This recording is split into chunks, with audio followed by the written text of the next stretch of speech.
Ah.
Crap, what the hell?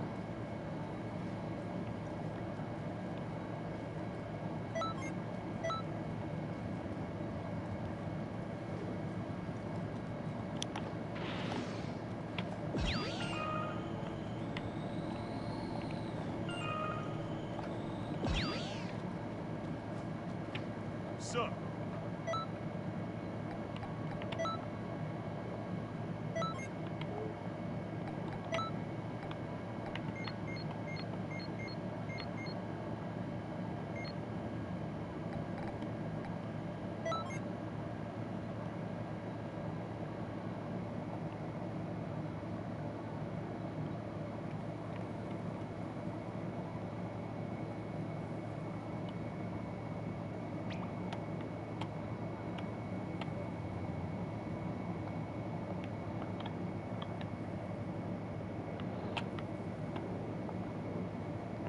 Okay, I'm gonna have to get rid of that stupid crap.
Oh, come on.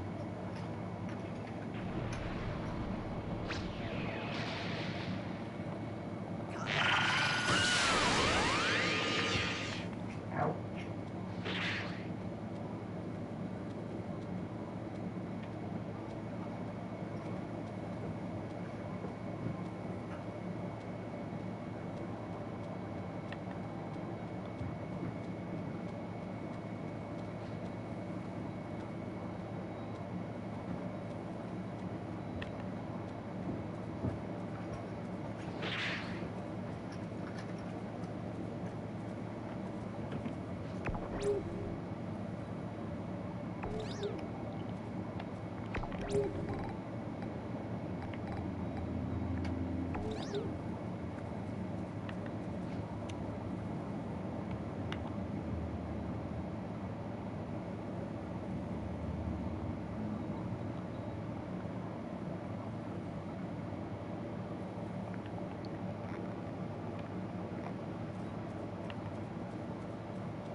gotta work on my key.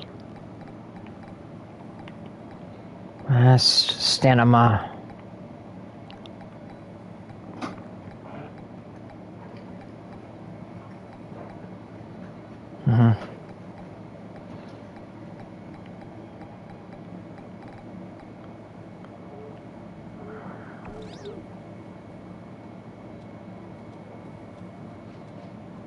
Gotta wait for more people to join.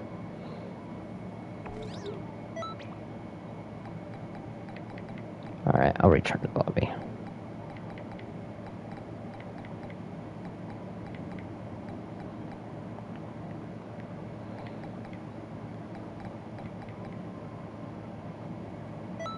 Okay. No one's joining. Oh well. Just no one's not joining, so that sucks.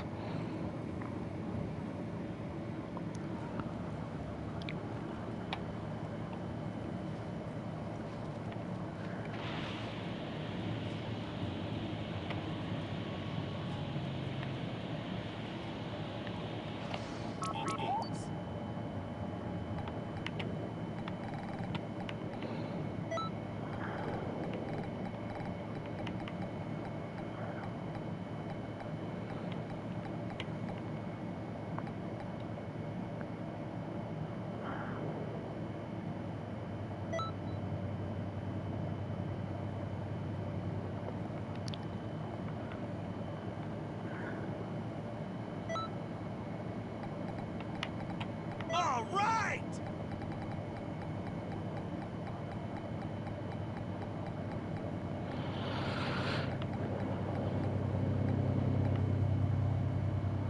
This will all be over soon.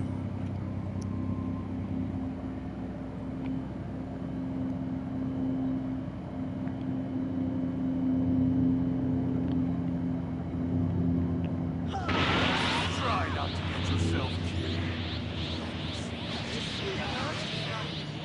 My nerves. You settle for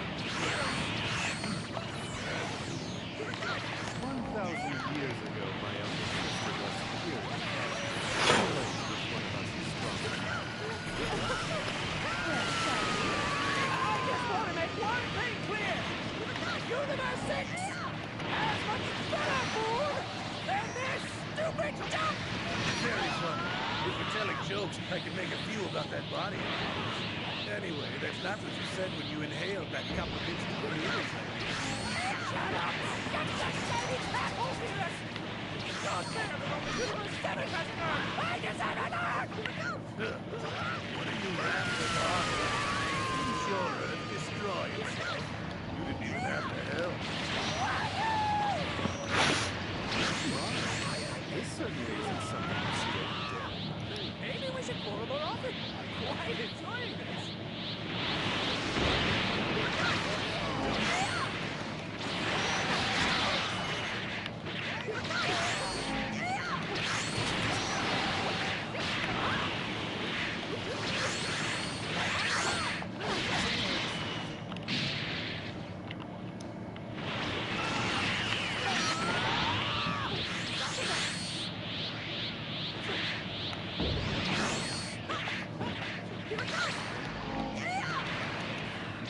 I'll fight you all by myself!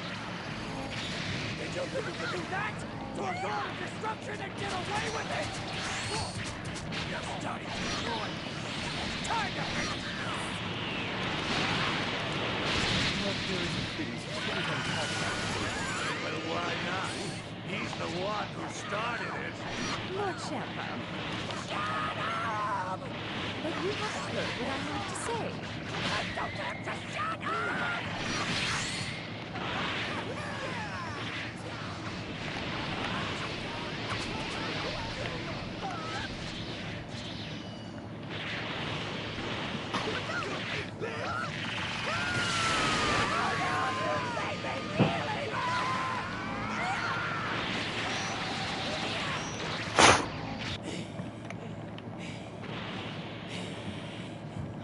Are you done, Lord Champagne?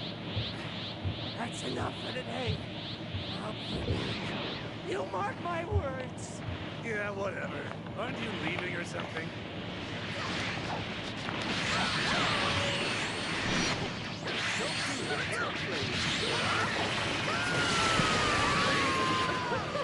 You're a strong one indeed. Bravo. It's time we finished this.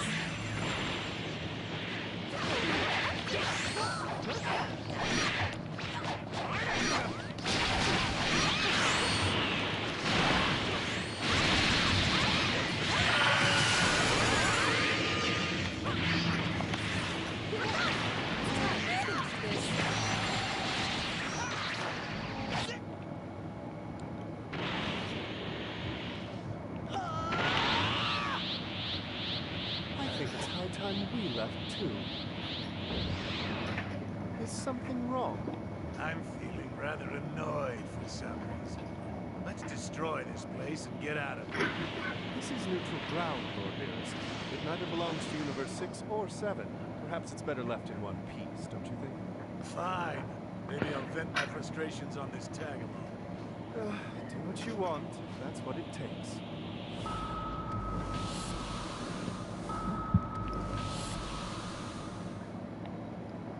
So that is the Super Saiyan God.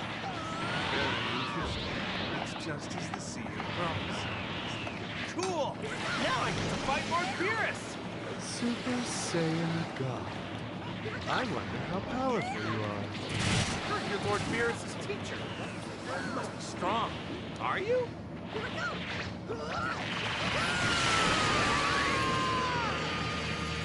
Oh, you leave me no choice.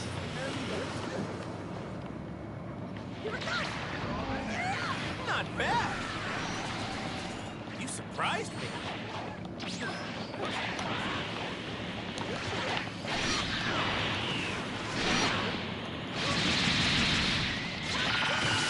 The attack was quite good. I'm impressed.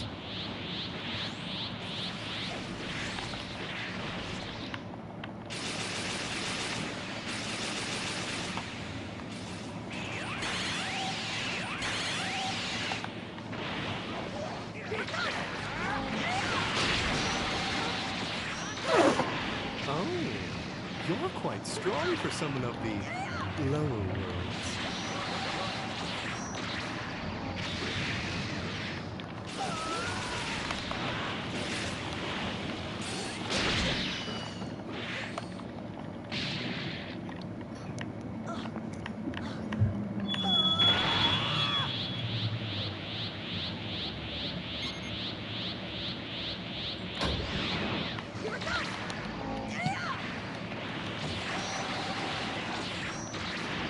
It seems that you are no ordinary person.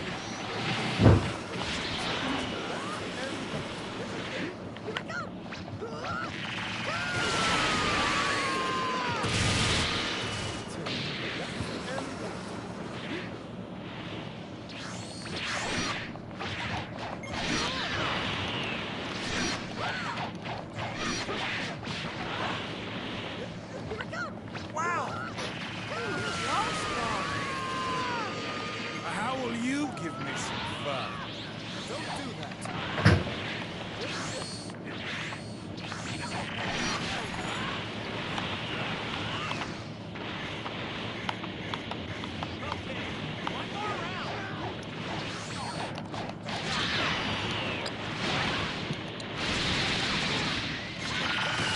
Oh, that's the spirit!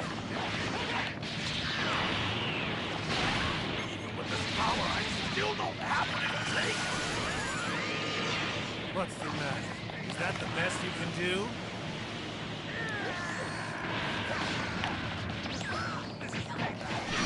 Get a hold of yourself! This isn't a battle you can win easily.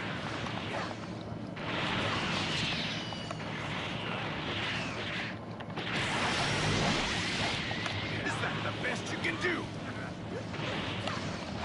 Yeah, whatever.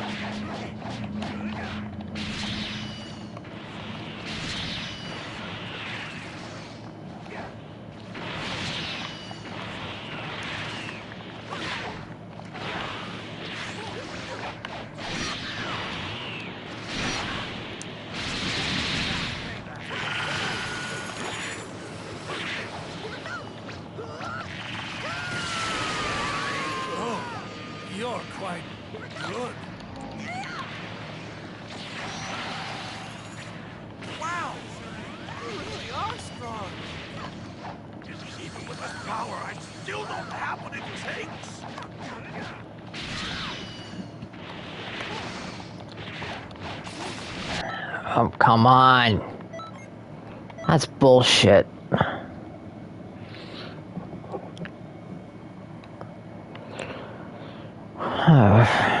That's bullshit. Wish people fucking could join, bruh. Sir, Oh, come on. People need to fucking get on and join, bro.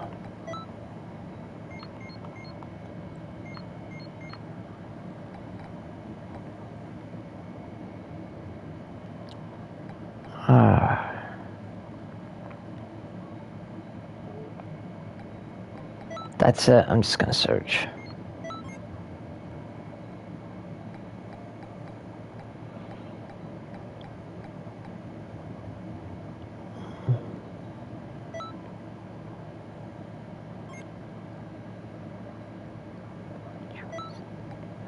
You gotta be fucking kidding me, bro.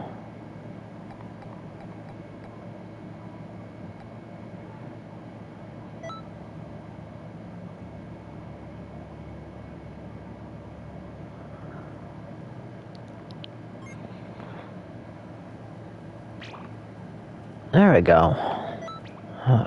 Finally. Made it.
Select a fixed phrase.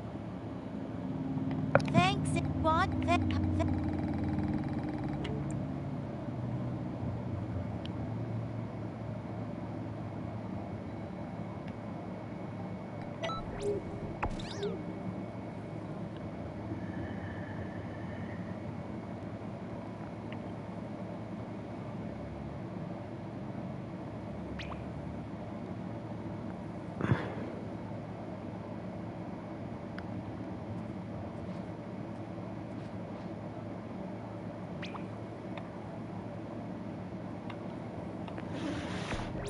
Fine. I'll leave. People don't.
Let's go.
Time to give everyone a little boost.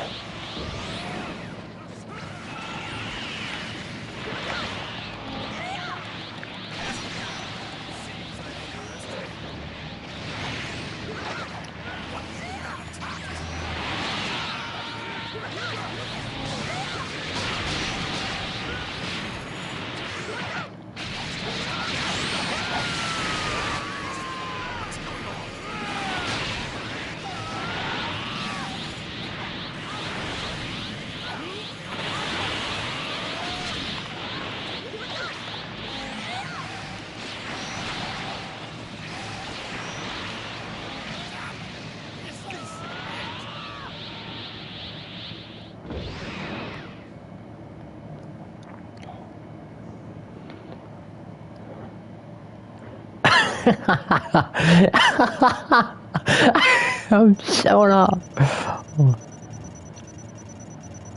Bravo! Simply splendid. Let's fucking go.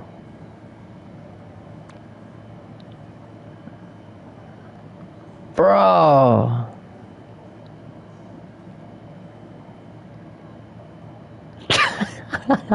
Bro's probably shocked right now.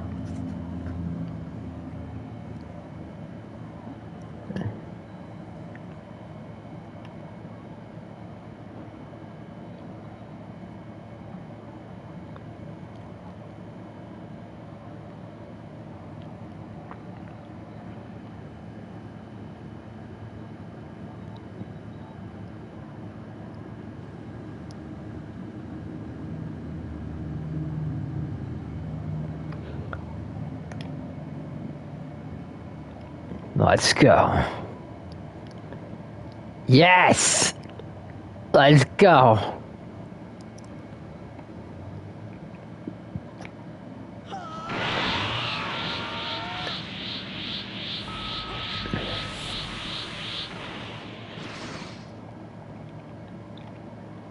Watch out, this one's bad news. We'll wait for even a moment and it's curtains.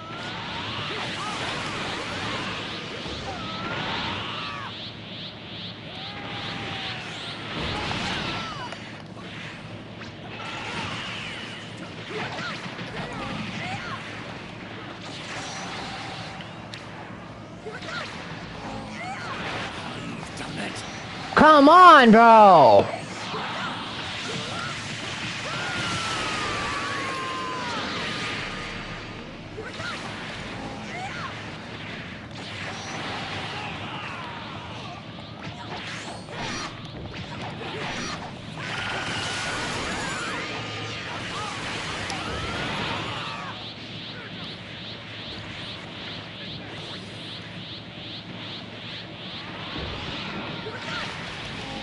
This attack is nothing!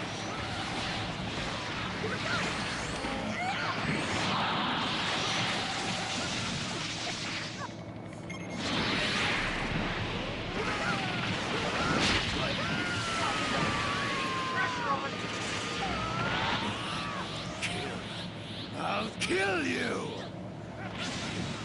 Trash will always be trash.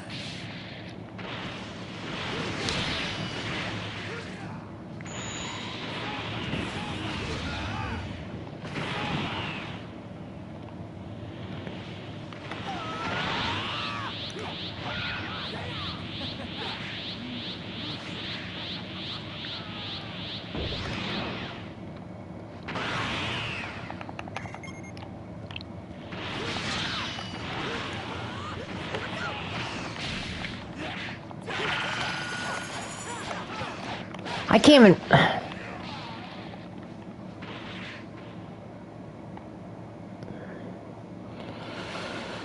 The guy should have picked frickin' Goku. All those Goku things, not this crap. Next attack's gonna be huge. Catch it and send it right back where it came from.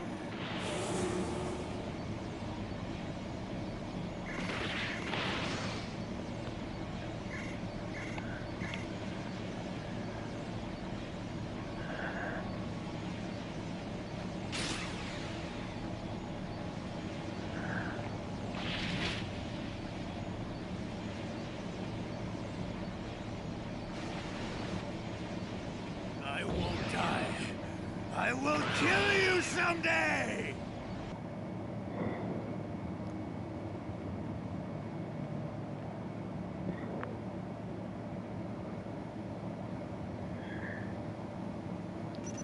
You're starting to catch on. Starting to.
Chris, if you just turn the front of the bars, go.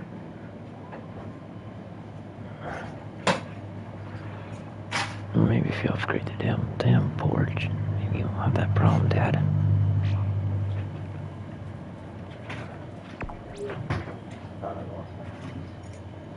Stick it up here.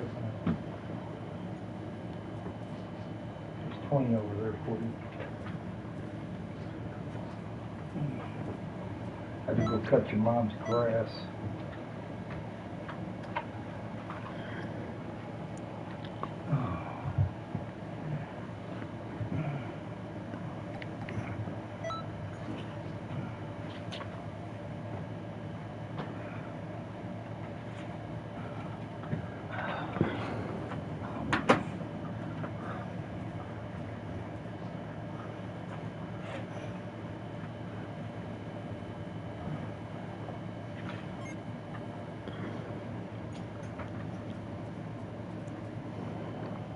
Exchanging gifts, creating real memories with people who actually cared about each other.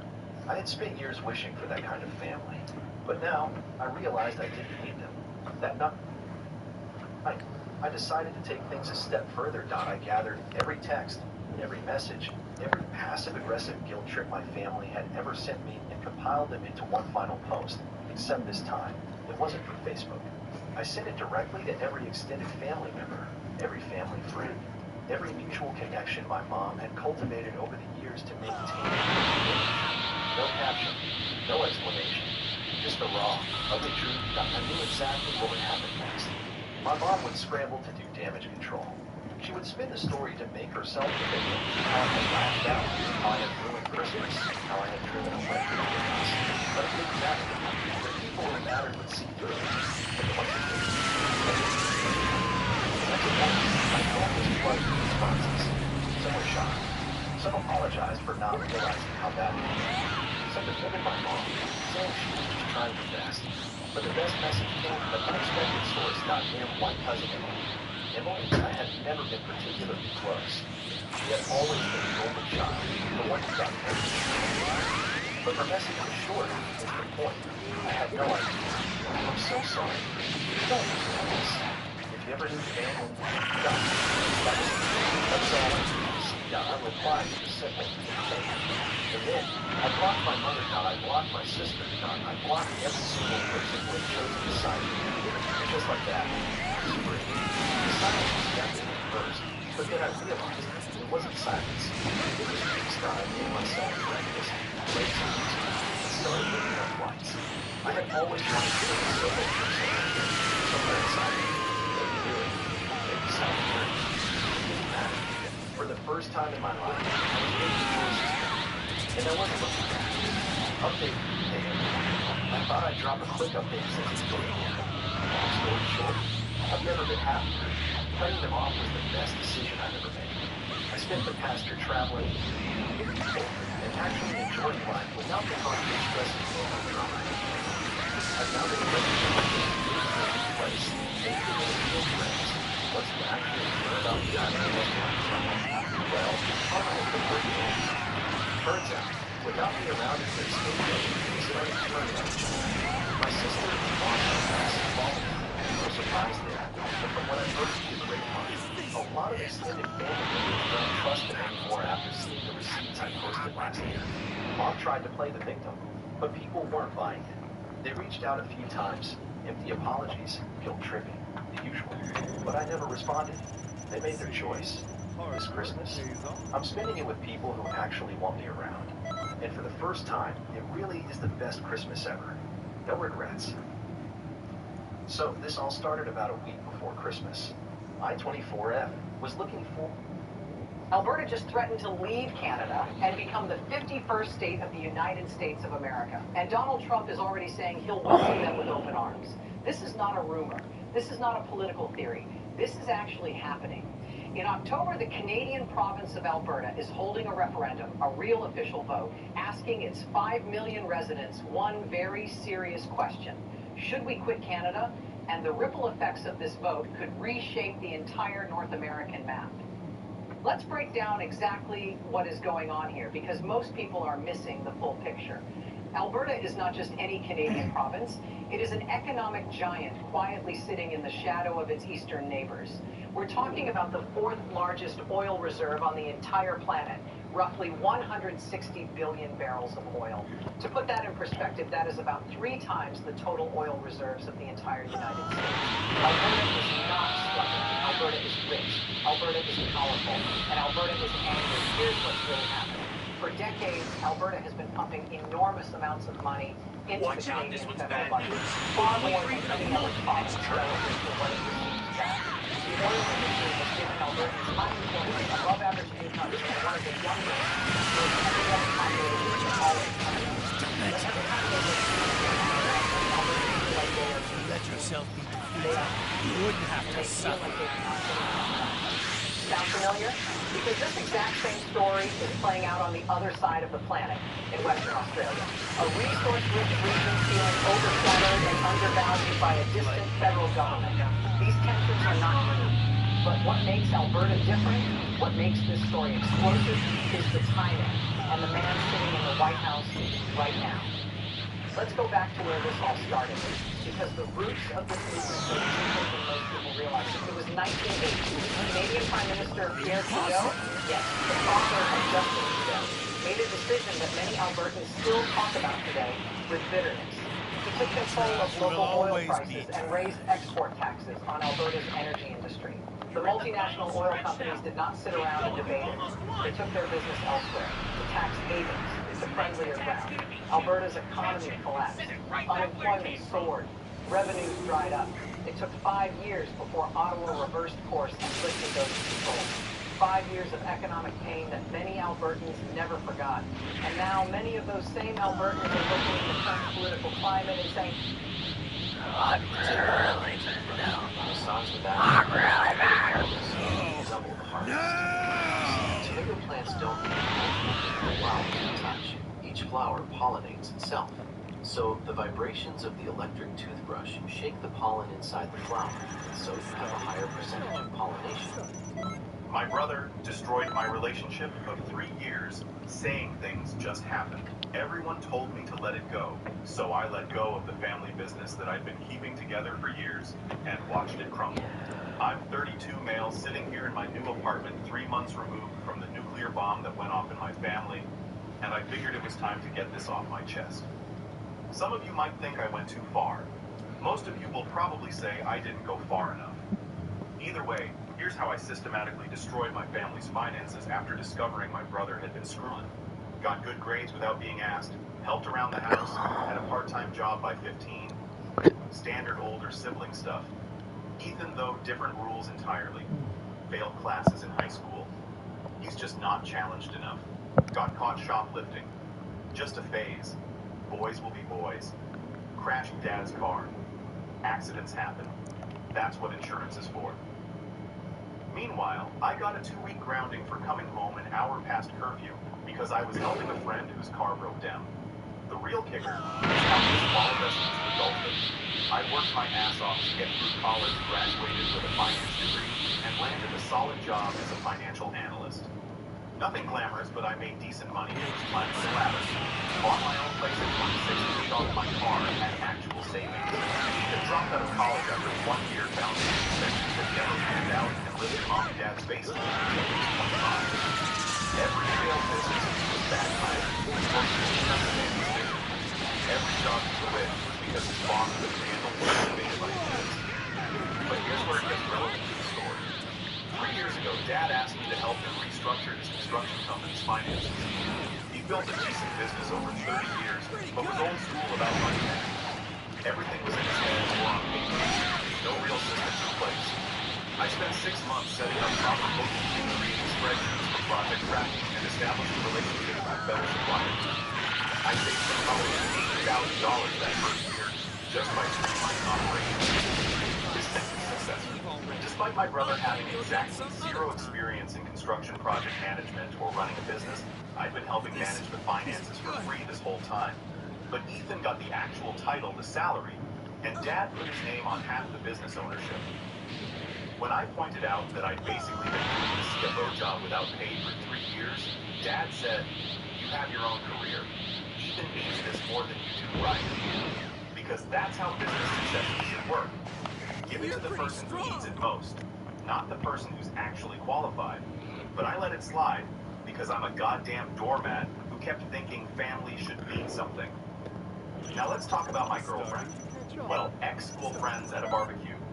She was fun, smart, worked as a dental hygienist, and we just clicked. Started dating pretty seriously after a couple months. I introduced her to my family around month 3, which looking back was probably when everything went to hell. Ethan laid on the charm immediately.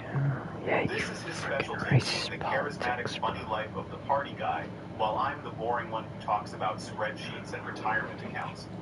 I remember him pulling me aside that first dinner and saying, "Dude, she's way out of your league. How'd you manage that?" I laughed it off, stupid me. Over the next 3 years, Melissa got really involved with my screw this guy. go to their Sunday dinners, helped Mom with holiday cooking, even went on a few shopping trips with my aunt. I thought this was great. My girlfriend getting along with my family. What could possibly go wrong?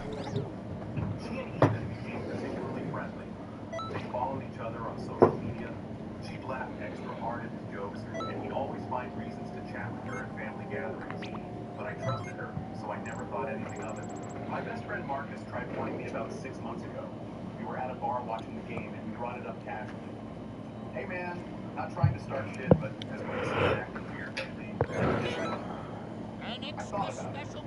She's been less interested in sex, picked more fights over stupid stuff, and was on her phone constantly. But I've been busy with work, so I figured we were just in a bit of a rut. Every relationship goes through phases. I told Marcus, "We're fine." He didn't push it, but he gave me this look. The one that says, "I tried to tell you." The truth came out 3 months ago, in the most pathetic way possible. I was at my parents' house, helping Dad with some paperwork. Ethan was supposed to be at a job site, and Melissa was supposed to be working an afternoon shift. I was in the home office when I heard noises upstairs. Figured maybe Dad was up there, so I went to check. That's when I heard them in Ethan's childhood bedroom, which he still used when he stayed over. Melissa's voice is very clearly not alone. Then Ethan laughs. I stood there in that hallway for probably 30 seconds. My brain refused to process what I was hearing. Then the anger kicked in. Not the explosive kind, the cold, calculating kind that makes you think clearly for the first time in years. I pulled out my phone and started recording audio through the door. Got about 2 minutes of very incriminating evidence. Then I walked downstairs, got in my car, and drove home. Didn't confront them. Didn't burst through the door. Just collected evidence and left. That night, I went through Melissa's laptop while she was in the shower. I know invasion of privacy is going back almost 3 years, pretty much our entire relationship. The messages were disgusting. Not just the sexual stuff, but the way they talked about me. He's so boring in bed. Bring in... Does he ever just do something spontaneous? Your brother's cute, but he's basically a robot. Ethan's responses were worse. He won't find out. He's too busy with work. Sometimes I feel bad, but like she clearly prefers me. Honestly, dude's got no game. The timeline was damning. First message was dated 3 months after Melissa and I started dating. They had been screwing around at family gatherings in my apartment when I was at work, even in my car once when Melissa borrowed it. I spent that entire night documenting everything. Screenshots, timestamps, the audio recording from earlier. Built a complete file. Then I opened a beer and started planning. The next Select morning, a Melissa fixed tried to have sex phrase. with me. I told her I Thanks wasn't in a feeling well. She seemed relieved. I spent the week acting completely normal. I'm in. Went to work, came home, had I dinner don't with think that's Melissa, gonna watched happen. TV. The whole time I was setting my pieces in place. First, I contacted 3 different lawyers and set up consultations. Wanted to understand my legal options, especially regarding Dad's business and any financial entanglements. Second, I backed up every file I'd created for Dad's company to a personal hard drive. 3 years of financial record supplier contracts, project management systems, client contacts, everything that kept that business running smoothly. Then I reformatted the company's backup drives. Whoops. Third, I started making phone calls. Remember how I built relationships with their suppliers? Time to use that. Told them I I was leaving the company and wanted to thank them for their business. Casually mentioned I'd be freelancing as a financial consultant if they ever needed help. Several said they'd keep me in mind. Fourth, and this is important, I reached out to their biggest client, a property development company that accounted for about 40% of my dad's revenue. The owner, Richard, and I had become friendly over the years. I'd helped him understand the bids, explained cost breakdowns, and even caught a few errors that saved him money. I told Richard I was stepping away from the family business and wanted to give him a heads up that he should probably review all future contracts carefully mentioned, that my replacement didn't have much experience with commercial construction. Richard thanked me and said he'd keep that in mind. Then I waited for the perfect moment. It came the following Sunday at family dinner. Everyone was there. Mom, Dad, Ethan, my aunt, and Uncle Melissa. I brought my laptop telling everyone I wanted to show them photos from a work event. We finished eating and Mom was clearing plates when I stood up and said I had something to share. So, I've got some news. I started. Melissa and I are breaking up. Everyone froze. Melissa went pale. Ethan stared at his plate. Mom immediately started with, "Oh, honey, what happened? You two seem so happy." "Well, that's actually the interesting part," I said, pulling up my laptop. "We seemed happy because I didn't know Melissa had been fucking my brother for the last 3 years." The silence was deafening, then chaos. Mom gasping, Dad demanding to know what I was talking about. My aunt looking between Ethan and Melissa like she couldn't process it. I pulled up the screenshots, turned the laptop around. Here's 3 years of messages. Here's the audio from last week when I caught them in Ethan's old room. And here's a compiled timeline showing they've been screwing around at basically every family gathering since month 3 of my relationship. Melissa started crying immediately. Not the, "I'm sorry I hurt you" crying that I got caught crying. Big difference. Ethan, though. Ethan tried to play it cool. "Look, man," he started. I cut him off. "Do not fucking talk to me." Mom predictably went into damage control mode. "Let's all just calm down and discuss this rationally. Getting angry won't solve anything." "I am calm," I said. "I've had a week to process this. What I'm not going to do is pretend it didn't happen." Dad finally spoke up. "Son, this is obviously very serious. Ethan, what the hell were you thinking?" Ethan shrugged. Actually shrugged. "I don't know, Dad. These things just happen sometimes. These things just happen." That's when I lost it. Not yelling wise, but something inside me just went completely cold. "You know what?" I said. "You're absolutely right. Things do just happen. Speaking of which, I wanted to let you know I'm done with the company effective immediately. No more free financial consulting, no more managing the books, no more supplier relationships. You two have fun figuring it out." Dad's face went from angry to concerned real quick. "Now hold on. Let's not make business decisions based on personal issues." "Personal issues? Dad, your golden boy has been fucking my girlfriend in your house for 3 years. That's not personal issues. That's a fundamental lack of respect that I'm done with." Melissa started talking then some shit about how it just happened, and how she never meant to hurt me, and blah blah blah. I cut her off. "You're done talking. Get your shit out of my apartment by tomorrow night or it's going in the dumpster." Then I turned to Ethan and Hugh. I hope she was worth it. Really, because we're about to find out what that company looks like if you actually have to run it yourself. Mom started in with her peacemaker routine. "Let's not say things we'll regret. Family is forever. And I know everyone's upset right now, but Mom, I'm going to stop you right there." I said, "You've spent my entire life making excuses for Ethan. Every failure, every screw-up, every selfish thing he's ever done, you've enabled him to become the kind of person who'd do this without a second thought. So, no, I'm not interested in keeping peace. I'm interested in never seeing any of you again." I closed my laptop and walked out. Didn't look back. Didn't give anyone a chance to respond. Just left. Got in my car, drove to Marcus's place, and told him everything. His response, "Finally, I've been waiting for you to grow a spine." The next day was Monday.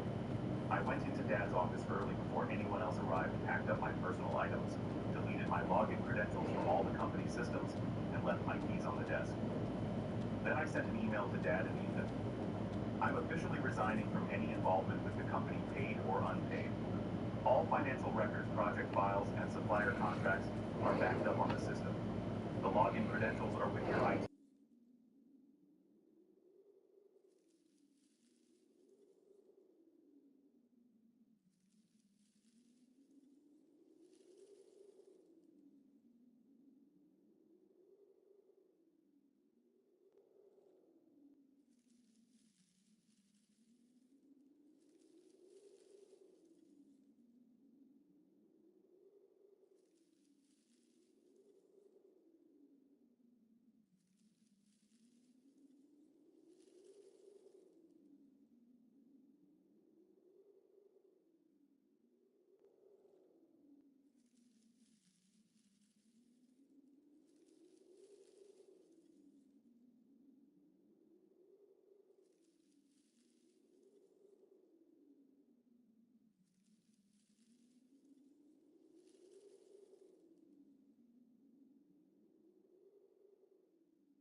See? Hard work pays off.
trained, aren't you?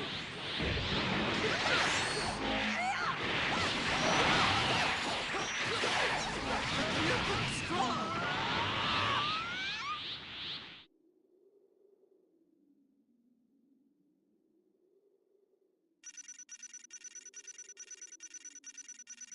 Bravo!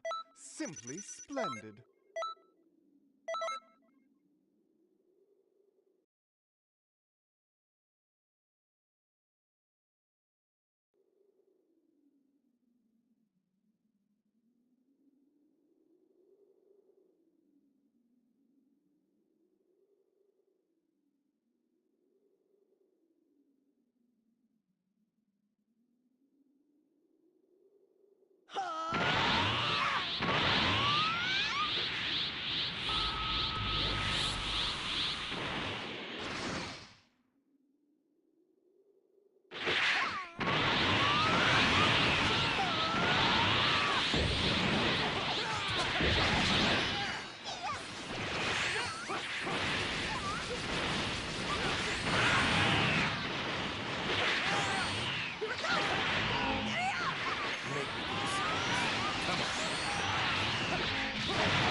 You're really well trained, aren't you?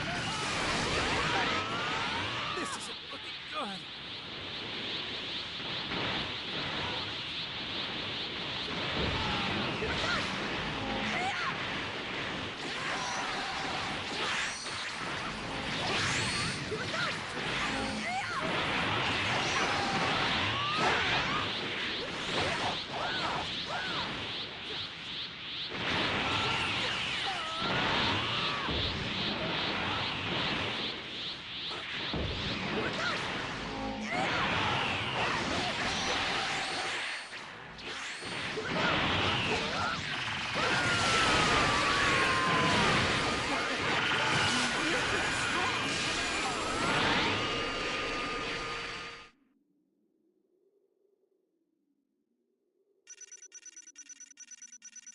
See?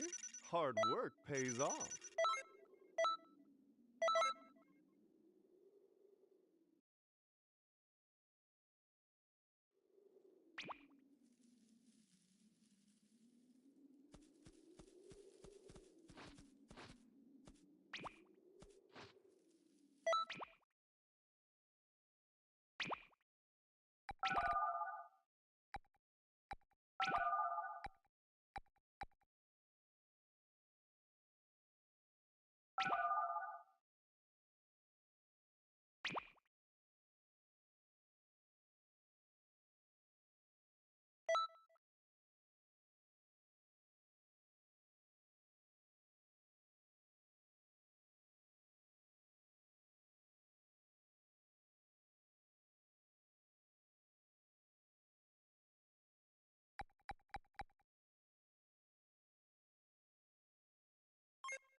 See? Hard work pays off.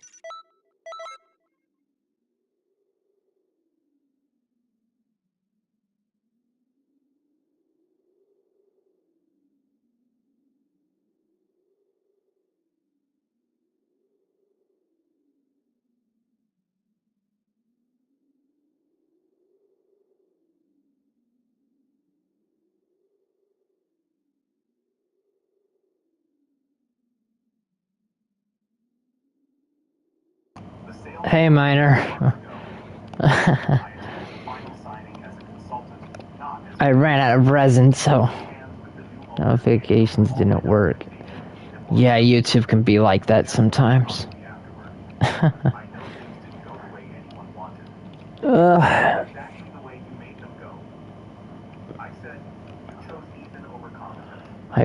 finished up my resin. Now I gotta wait for my resin to regenerate itself again.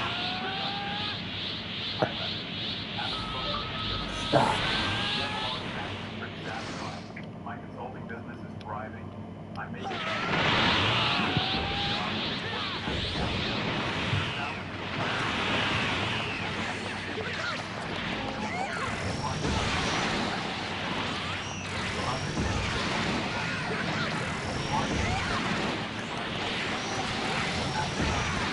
Boom.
I beat the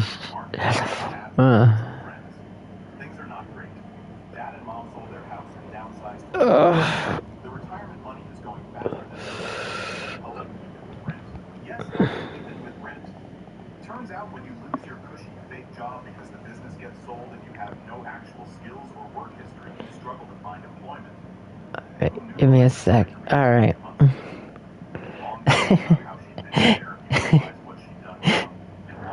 I'm putting the limit. I put the limit up. I set the limit to 5 players. So 5 people managed to join. At least a total of 3 people joined. More than that. Yeah, 3 people managed to join. Oh, it's a cause. So I came to beat the crap out of Bilko. And a lot of them are coming. So give me a minute to get everything done.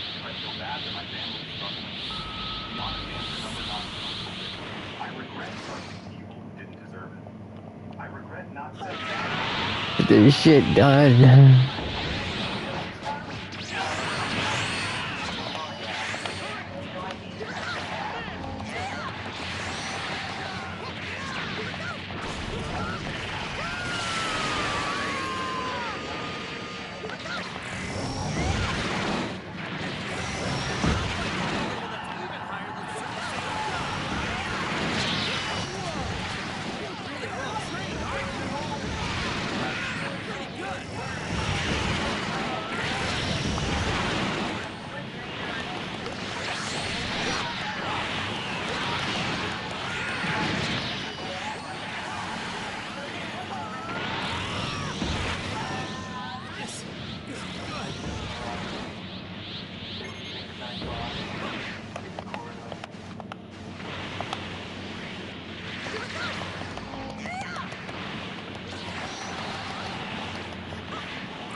Well, that was crazy. See,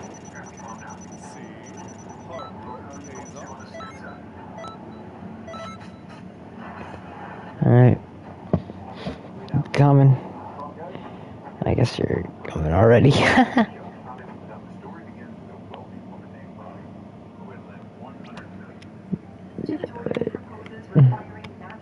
I'm gonna go and join you. I feel so bad. I feel so bad for them. I feel so bad.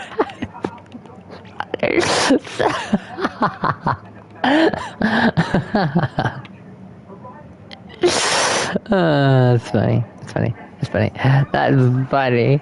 That's funny.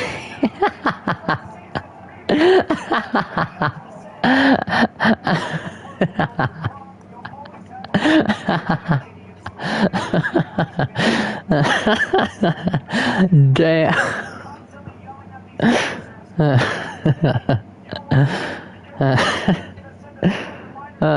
Bad for those dudes. For all of those dudes who joined. Oh god, I feel bad for those dudes. What is you laughing at, bro?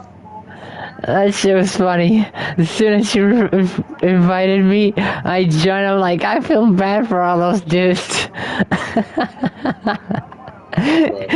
Because all of them wanted to grind too. It's fucking hilarious, though.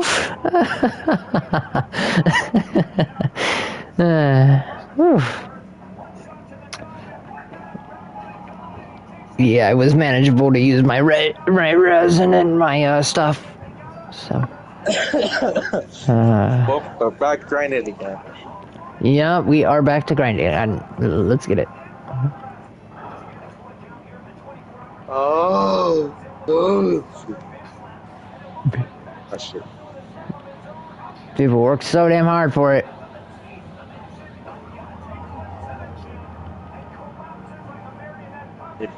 You've been leveling me up, but Yeah. that's neat. Oh, my character's a lot more. The charge is a lot more faster now. Nice. Hey, bro, you got max key now. I can see your screen. You got max key. Yeah, now I just gotta work my stamina and my health. I'm pretty sure. Hey. I think so. I don't know.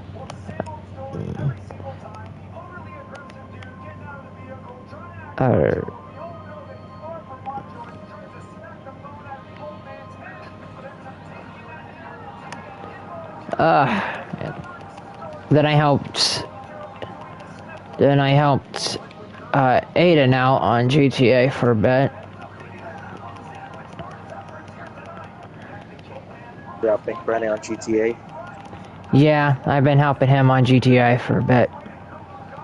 I'm not focused on grinding on my version of the PS4 version because, you know, too much shit. Too much grinding, too much effort. You know? Yeah. Jeez. And I had to give him some bunch of pointers and told him that he needs to start, before he can start buying other businesses, he needs to start upgrading his stuff in order to get more money. Because he's just buying... Start buying other businesses, start upgrading his stuff in order to get more money. Buying other businesses and stuff, and while doing that, you know, that just ruins the grind, you know what I mean? If you don't upgrade your businesses, it's just... What the fuck? Dude wearing a helmet? Dude wearing a helmet? Damn.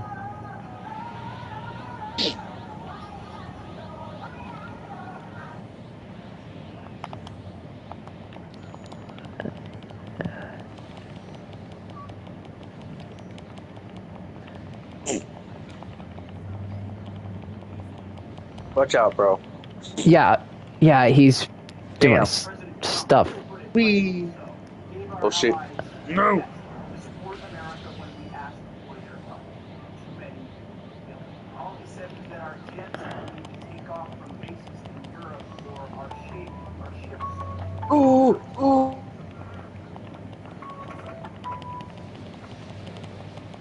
Yes, my love. Boom. What's stealing? And even worse, to go home, get that meals out, use the bathroom, and then... Got your ass. Okay. Would you like a bacon or a chicken bacon ranch? I may not be playing for too long because I got a shower. Have some. Oh crap. I stank. I stank. Lettuce and tomato. Damn, I'm good. Oh my god. Now it reminds me of that damn short. My boy, don't hit him, bruh. Not you. Kakarot. That's good. Fucking die. Damn. It reminds me of that damn short. Get off the game and take a shower. I'm really about to hit this cliff. I do not care. It's been 7 months since your last shower. Get off the game, you stink. Yeah. This guy's very hard. Get off the game. That's almost 7 inches. Half of it. Agreed. Yeah, I figured I'm I had to go up and mold. stinking up the whole house. I got the yard done. I picked up the thing at, Harbor Freight, and I was going ahead, and she called, because it's supposed to rain the next 2 days, so. Yeah, I know, so mess up his So, birthday park.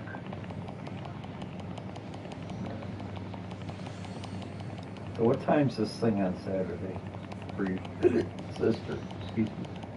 Starts at 3. Ooh. 3 to 9. Okay. Or 3 to, people I'm sure it's gonna be gone before 9. Why are you on my dick? Oh, wait, no. Yeah, I got staying at night. Go, go, go, go, go, go, go. Now, so I have to go ride with whoever comes back first.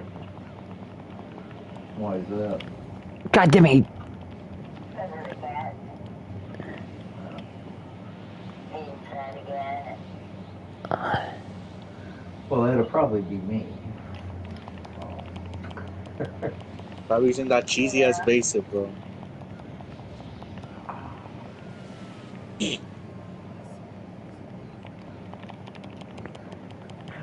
Cotton toast pie. Damn. Wish the other one would.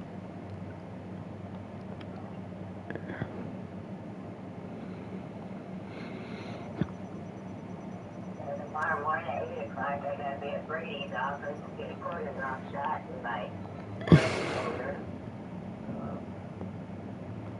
Then Friday, I'll overwork it doing the enchiladas Friday and Saturday, so. Yeah. Huh. Don't get their feet up awful loud. Oh. Yeah, there's a lot of idiots out there doing that. Let's take a look.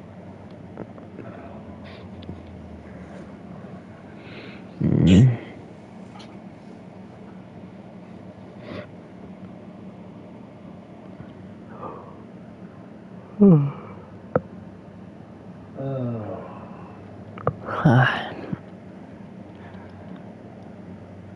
got home in time to eat and do a little bit of rest.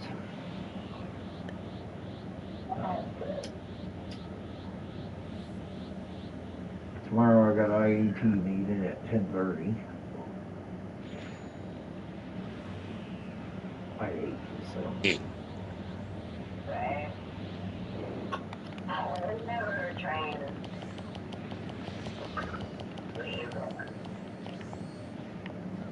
I gave him the heart virus. Here we go again.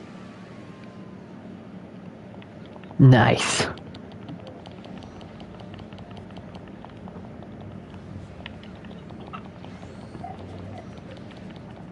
He's blocking everything, even though he's poisoned.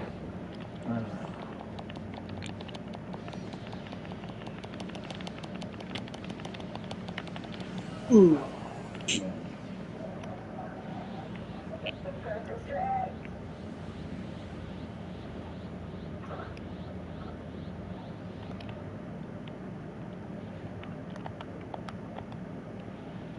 Bro, stop fucking going away, bro. You make it? He missed.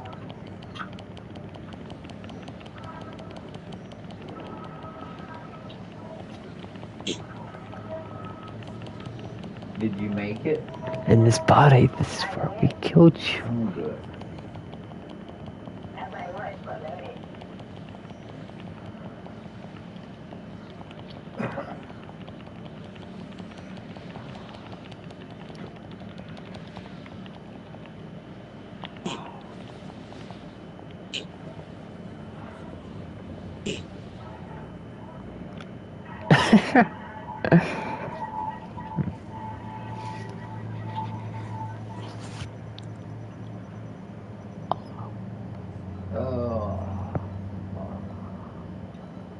Yeah, that was my plan, was going over and working on putting the new trailer thing on there.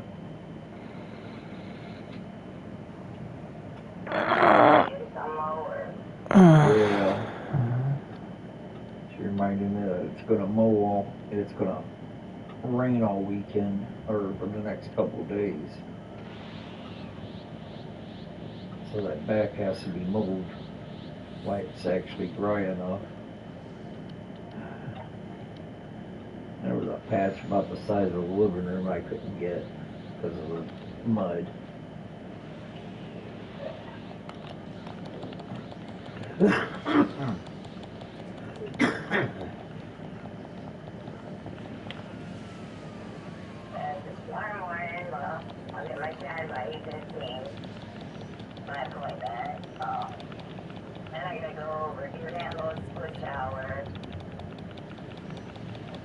Watch out, bro. Yep. On it. Bitch. Oh shit, bro. Even though my generation thing didn't even work on me.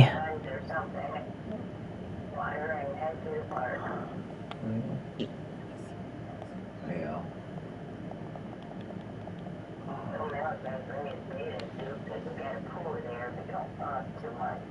Bro, fuck ass CPUs revive his ass. I just wasted my HP because of him, They bro. had that. Yeah.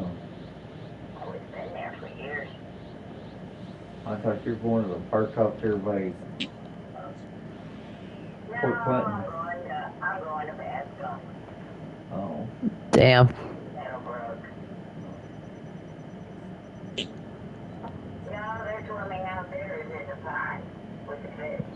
Yeah.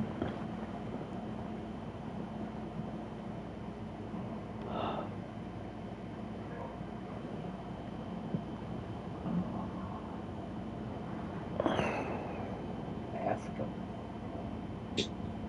You've been there. Remember today afterwards we stopped at the Dairy Queen right there at the end of the park. Oh, okay. Okay. I thought that wasn't a pool. I thought that was a pond. Oh, they have a pool. I didn't know that.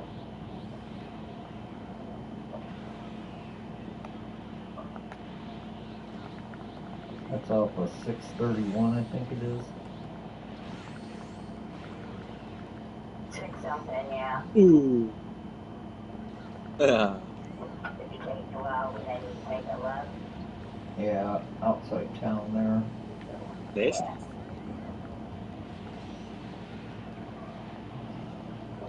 Nice swing set up and stuff. Yeah. Alright, baby, I'm gonna let you go. I gotta fold towels. Alright. Alright, love you. Bye. Love you, bye.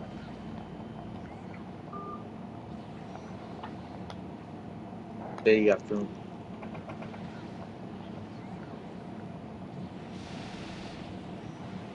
Strike targets in the Middle East. But too many of our allies said, no, shame. The United States has defended Europe for generations. So we're doubling down on our effort to make NATO what it always was supposed to be, a balanced alliance with Europe in the lead or exposed defense NATO agreement. So I'm announcing today a 6-month Department of War review that will examine America's force posture in the base.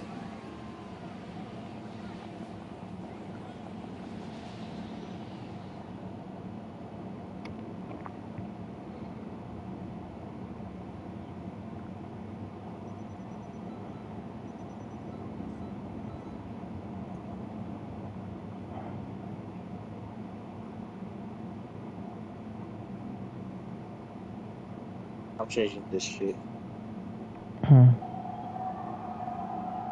Okay. Perfect. Should I?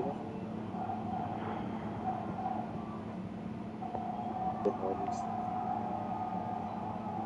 Call it.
One person for a year straight. Every Bobby Day drink is $2,000 in your pocket.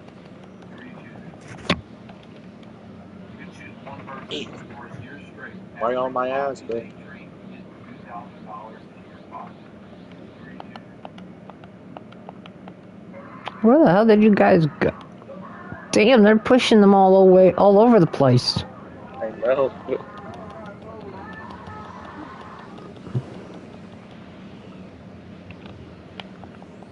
Nani? I didn't hit him. I did. I managed to hit him. They're pushing him all over the place. That is crazy. Yeah, I see that.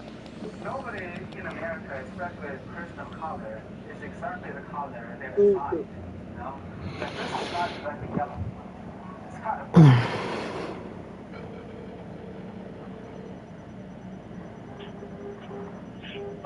Hey. I just wanted to call you and tell you, there's a race of aliens. Hey, have you seen that new line dance? The Trump song, Bob. Well, no, I haven't, but I did hear that new song. The Trump song. Well, let me show you I'm sure America needs a good laugh. Let's do this. It's a broken.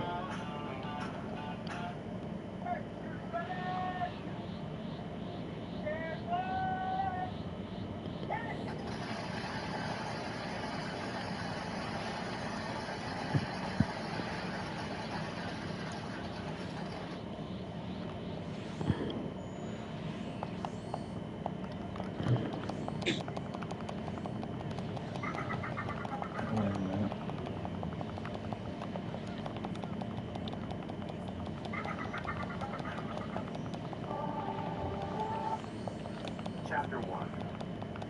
Hello, reader.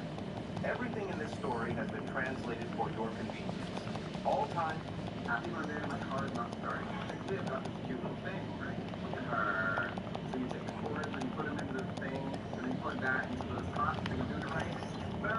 first started a day ago. Even work, love money. Bro, look the other fucking way, bro. For real. What you doing? Oh yeah, I can see that. I mean, what's the outpost? Oh yeah, that's right. Next week, yeah. Get out the way. Well, you're clearly growing. Yeah. Oh, I can hear it. Absolutely. Rick? Do not put 87 babies in the crosswalk while I'm driving home. You don't want to do that. Why wouldn't we want to do that? I'm not sure if that's a reference to a movie. I'm not sure if that's a reference to Euphoria or anywhere you might have gotten that. But I can see how there might be a certain... Do not put 87 babies in the crosswalk. Because I spent a few minutes in the bathroom during work hours, my $7,000 paycheck shrank to just $1,200. I went to my boss to demand justice. He leaned back in his leather chair, wearing a fake smile that didn't reach his eyes. The surveillance footage from last month shows you spent a total of 40 minutes in the restroom, he said, his voice dripping with sarcasm. I assume you weren't closing deals in there, were you? New company policy. Every minute in the stall costs you $100. As a senior employee, Leo, you should be setting an example. I actually went easy on you with the math. I had been the backbone of this company for 5 years. I had personally brought in deals worth over $100 million. Now, my most basic human rights were being stripped away for a power. They're really holding him off. His smile turned cold and sharp. If you don't like it, leave. Do you really think we can't find someone to replace you? Don't forget, your 5-year non-compete hasn't expired. No one in this city would dare hire you. I didn't argue. I just looked at him, knowing my contract actually expired in exactly 5 days. He had no idea how much he was about to lose. He wouldn't stop running his mouth. Leo Bennett, you've been with us for years. You should know the rules by now. Do you have any idea how hard it is to find a good job these days? I'm treating you like an old friend by just cutting your pay. Anyone else would have been fired on the spot. We're both men. I know exactly how long a trip to the bathroom should take. I couldn't help but let out a dry laugh. For 5 years, I had lived and breathed this company. I worked late every night, obsessing over every contract. Countless competitors had tried to headhunt me, offering to pay off my exit fees. But I stayed out of loyalty. Even with 5 days left on my contract, I had been planning to renew. But looking at his smug face, I realized how delusional I had been. He tossed me Whoa. my chest. It fluttered to the floor. Damn. You staying or going? Bro. I picked up the paper. You're the one I spread this. I'll fall away. Through 2 yellow bars. That's crazy. As I walked toward the door, he threw one last insult at my back. I don't get why these low-level workers try to act tough. In the end, they always come crawling back like dogs just to keep their bowls full. I hate people who put on a show. I clenched my jaw and walked out without saying a word. Outside the office, the rest of the team was buzzing with the excitement of payday. When they saw my face, the chatter died down. The new intern, Luke Miller, who also happened to be the boss's nephew, swaggered over to me.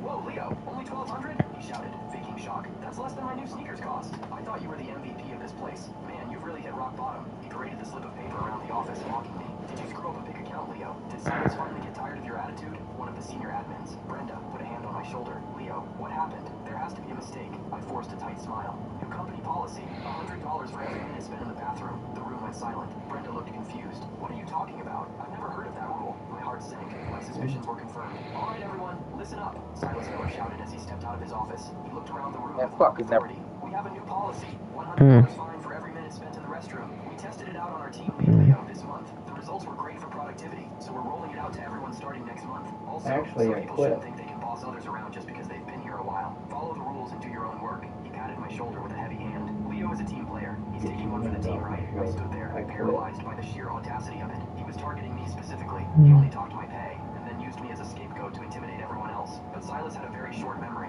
He forgot my 5-year contract was up in less than a week, and he forgot that I was the one who had been doing his nephew's work for months. If he wanted to play dirty, I was done being the nice guy. I pulled out my phone and replied to a message from our biggest rival, Zenith Solutions. I'm leaving in 5 days. I'll be there on Monday morning. The recruiter at Zenith was thrilled. They didn't expect me to flip so fast. Being cautious, I asked about the compensation package. The reply came back instantly. Don't worry about the money. Just bring your talent, and you can name your price. I let out a long, slow breath. The weight on my shoulders started to lift. I spent the afternoon working at a normal pace. Without my usual bathroom breaks, my efficiency actually dropped because I was so stiff. But hey, those were the rules. Around 5 o'clock, a coworker came over to ask for help with a difficult client. Usually, Watch out, bro. I always believed that Alright. we all did well. I used to burn myself Thanks. out to make sure every deal went through, even if it wasn't my responsibility. But after being fined for a basic human need, I finally realized I was just a number to them. Why should I kill myself for a man who wouldn't even let me pee for free? I looked at the coworker with an apologetic shrug. Sorry, I can't help you with that. Why not? We really need your magic on this one. Didn't you hear the boss this morning? Blue. If I'm not helping you, he might think I'm slacking off. My paycheck is already a joke. If I lose anymore, I'll be paying the company to work here. I've got to look out for number one now. He looked stunned, but didn't He's coming after me. Why is he coming after me?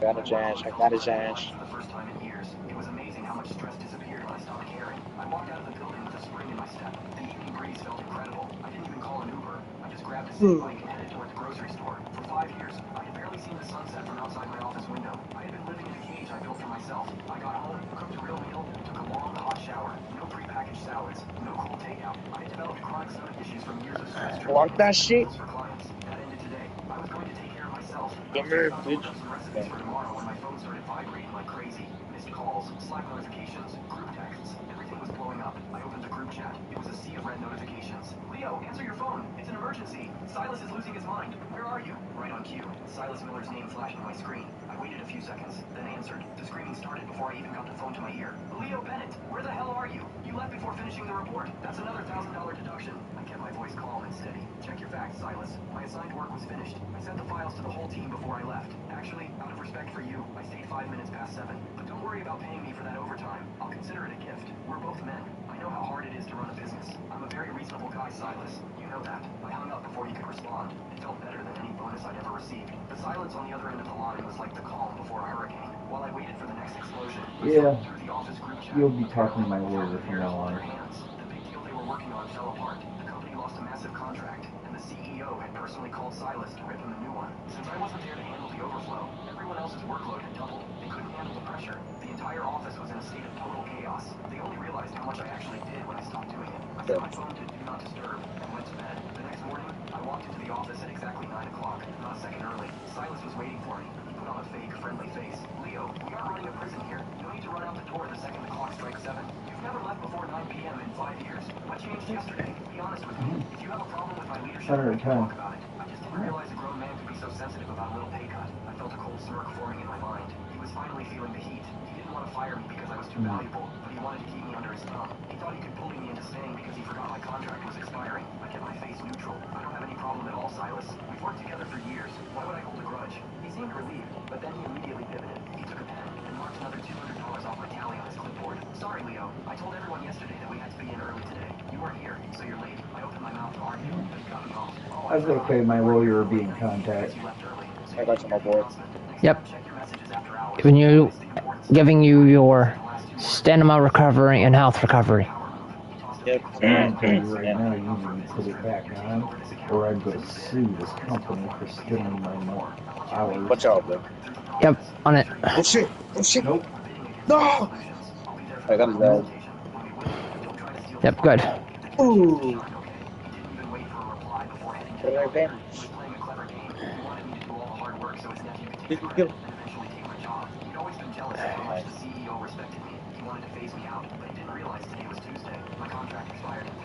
This is what he gets for trying to kill me.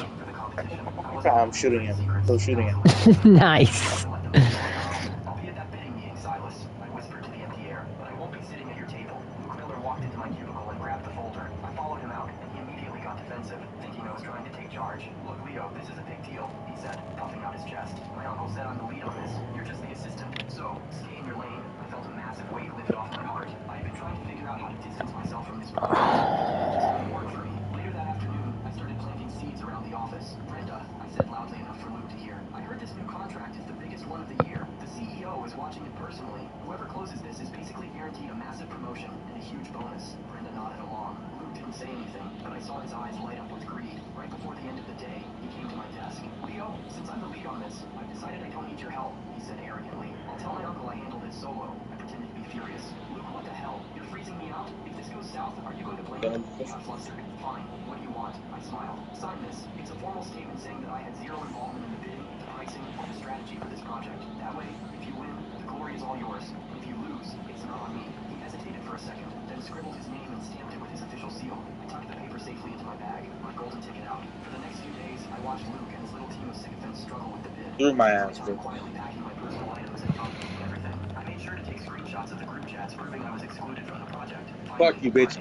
My contract was officially over. As I walked toward the exit with my box of belongings, several coworkers looked sad to see me go. But Luke was grinning, thinking I had been fired. He walked over to my desk one last time. Is this the walk of shame, Leo? Did Silas finally kick you to the curb? Hey, if you need a job as a delivery driver or something, let me know. I might have some connections. I didn't even look at him. I just walked out of the building. It was bittersweet, but I was ready for a fresh start. Got his ass For again, 3 but... days, I didn't spend the weekend resting. I spent it preparing for my new role at Zenith.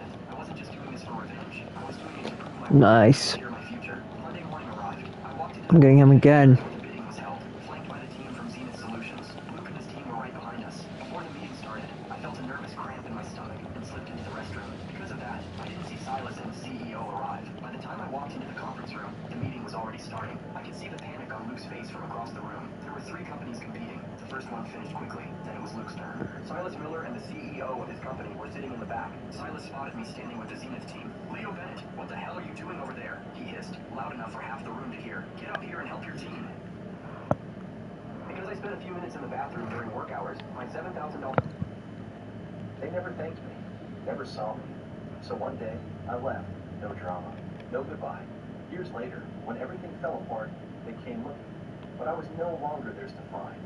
You ever have one of those moments where you realize, like really realize, that you could vanish tomorrow and nobody in your family would notice? That was me, standing in the kitchen with a broken sink sprayer in one hand and a voicemail.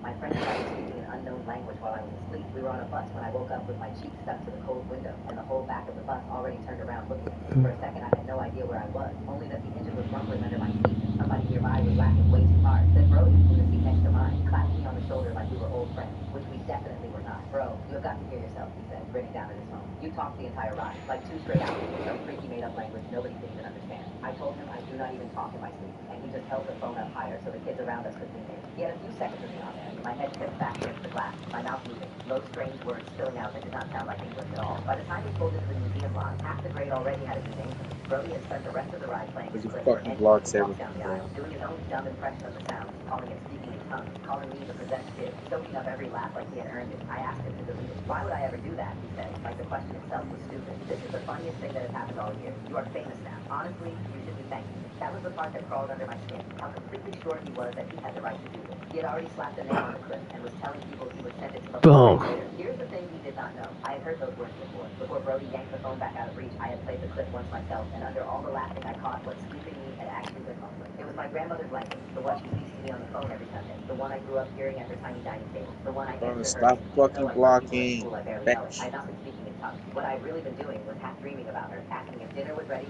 sleepy nonsense, except mine came out in the language of the person I missed the most. Brody had no clue about any of that. The phantom dude's blocking it. The trip was for our unit on people who came here from somewhere else, and the museum had a long hall built around exactly that. Old suitcases, cracked photos, and a glass wall of letters families had carried across the ocean. Our guide stopped the group in front of one case, an open letter behind the glass with its ink faded soft and brown, and asked if anyone could read it, since the museum had never had a clean translation. Brody snorted and said something about how I could probably handle it, reaching for one more cheap laugh. The laugh did not come, because I had already stepped up to the glass. That letter was in my grandmother's language, so I read it out loud, slowly, the whole thing. A young man writing home to tell his mother he had found steady work and thought of her every day, and by the end, even the kids who never listened had drifted up close to hear it. The guide asked me to say the last line one more time, and I did. Mr. Adler, our GM, was watching me like he was seeing me for the very first time, and then he turned and looked at Brody in a way that had nothing friendly in it. Somebody near the back said, quiet but clear, that it was not made up at all, that it was a real language, that Brody had spent 2 whole hours calling a real thing gibberish. Brody still tried to keep his joke breathing. Okay, but it was still funny while he was asleep, he said, glancing around for his usual crowd. His usual crowd was not standing with him anymore. The same kids who had been howling on the bus were now looking at the phone like it was something rotten, because it had stopped being a clip of a freak and become a clip of Brody mocking the kid's grandmother. I never asked anyone to take my side. There was no need. The clip he himself filmed was about to be used against him. The guide came up to me right after I finished reading and asked if I would come with her to a side room where they kept archive material nobody local could translate. I opened my mouth to say no, the safe answer I had been giving for years every time something came close to connecting me to this part of my life in front of people from school. But before I could get a word out, Mr. Adler said, go ahead, this is more important than whatever worksheet I had planned. Every kid nearby heard it. I felt my stomach tighten, because doing it meant walking through a door I had kept shut on purpose for a long time. Every year at school, I had made sure nobody connected me to this language. I changed the subject when family stuff came up. I kept Aurelia. Bro, watch out, come away. That's bullshit on what they do. Look, he's on my ass. He's on my ass. He's on my ass, bro. Letters and small cards, some so old He won't even let you go, will he? I'd been in there maybe maybe 10 minutes when Ronan showed up in the doorway. Ronan is my best friend, the kind of guy who does not make a big deal about stuff, but shows up when it matters. He waited until the guide stepped away, then came over and kept his voice low. Hey, you should know what is happening out there, he said. Brody is telling everyone you memorized that letter beforehand, like you planned some big dramatic moment just to make him look bad. I stared at him. He is saying I faked it. Ronan nodded. He is telling people you knew the letter was going to be there, and you set the whole thing up so he would look stupid. I sat back and let that sink in. Brody was not just embarrassed. He was out there building a whole new version of what happened, one where he was the victim. His only move was to make people doubt what they had just seen with their own eyes. I turned back to the archive. The guide set another piece in front of me, a short note written in a tight, careful hand on paper that had gone yellow and soft. It was a mother writing to a child she had to leave behind. She was telling the child she was sorry, that she had no choice, that she would come back as soon as she could, that they should eat everything on their plate and not forget her voice. The words were simple, the kind of simple that only comes when someone means every single one of them. I got halfway through and I had to stop. My throat closed up and I put my hand flat on the table and just sat there trying to get my breathing right. The guy leaned forward. Are you okay? I shook my head, but then I said something I had never said to anyone outside my family. My grandmother talks like this. She sounds exactly like whoever wrote this. That was the first time I had ever told someone who was not related to me anything real about Aurelia. It felt scary and good at the same time, like stepping outside on a cold morning and feeling the air hit your whole face at once. I finished the note. That is when Mr. Adler came into the room. He walked over and said something quietly that hit me harder than anything else that day. I called your grandmother's number from your emergency contact card. I hope that is all right. I thought she might want to know what you did today. I could not say anything for a second, because all I could think was that Aurelia did not know. She did not know that I hide her language at school. She did not know that every time someone asked about my family, I changed the subject because I was afraid of exactly what Brody did on that bus. Aurelia thinks I'm proud of it. She thinks I carry her language around like something valuable. And the truth is, I have been shoving it into the back of a closet every single morning before I walked through the school doors. The idea of her finding out what I did today.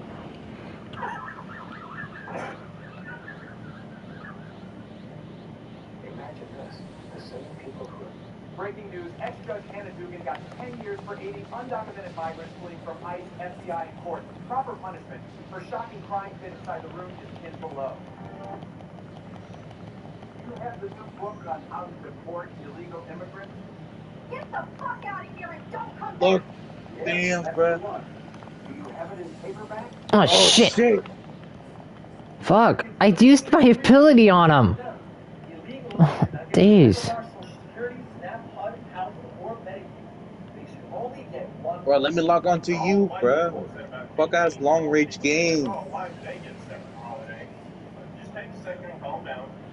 I'm still shooting at him. Damn. And what do we do Oh, when my we head. have the urge to punch somebody in the face? Typical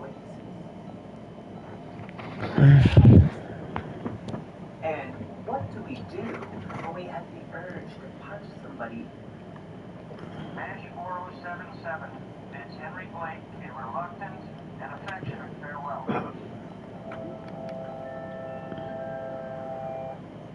Watch closely, everyone. This is our factory's brand new colored sand floor vinyl. Once applied, the floor ends up shiny and glossy just like ceramic tiles. You can roll or brush it directly on top. A lot of people don't know, but it costs $0 to be a nice person. It also costs $0 to be an asshole, but don't piss me off. You've been warned.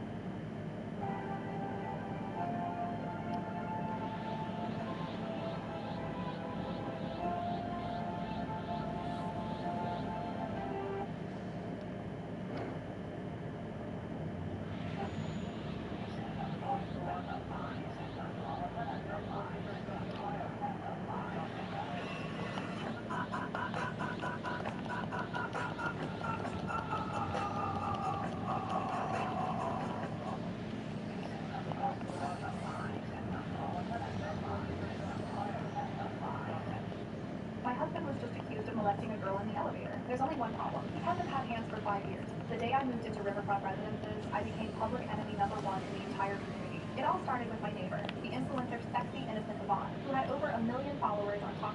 Right now, she was holding a phone stand right outside my door, crying her eyes out, making people sympathize with her. Chat, I can't take it anymore. I thought there were only good people in this community, but it turns out there's a right animal living here. Yvonne tugged at her collar, which was already as low as it could go, showing off loads of skin and some pretty shocking red marks on her neck. She pointed at my tightly shut door, yelling, "The man who lives in this apartment looks like a nice guy, but half an hour ago he molested me in the elevator. He knew there was no signal in the elevator, so he not only verbally harassed me, he also pinned me to the wall. He used his hand, used his hand to clamp my mouth shut, and with the other hand, he tried to rip my dress. If the elevator door hadn't opened just in time, I would have. At this point, she seemed overwhelmed with emotion. She squatted down and started bawling. The live stream viewer kept.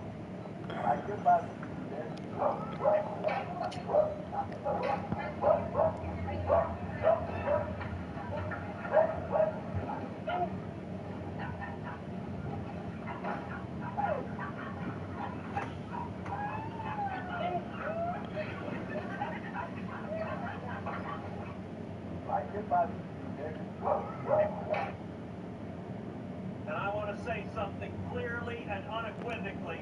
Sharia law shall never be allowed in the United States.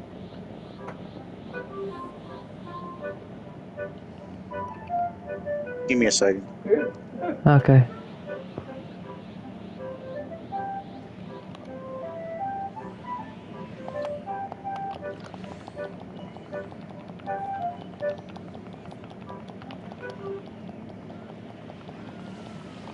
Do you support trying teen home invaders as adults?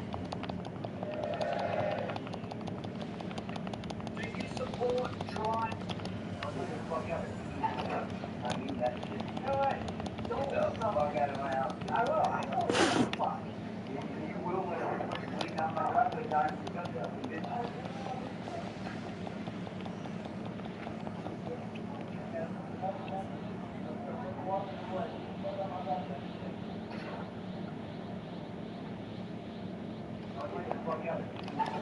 I mean that shit. Don't the fuck out of my house. I will. Fuck. You will when I'm putting down my weapon, guys.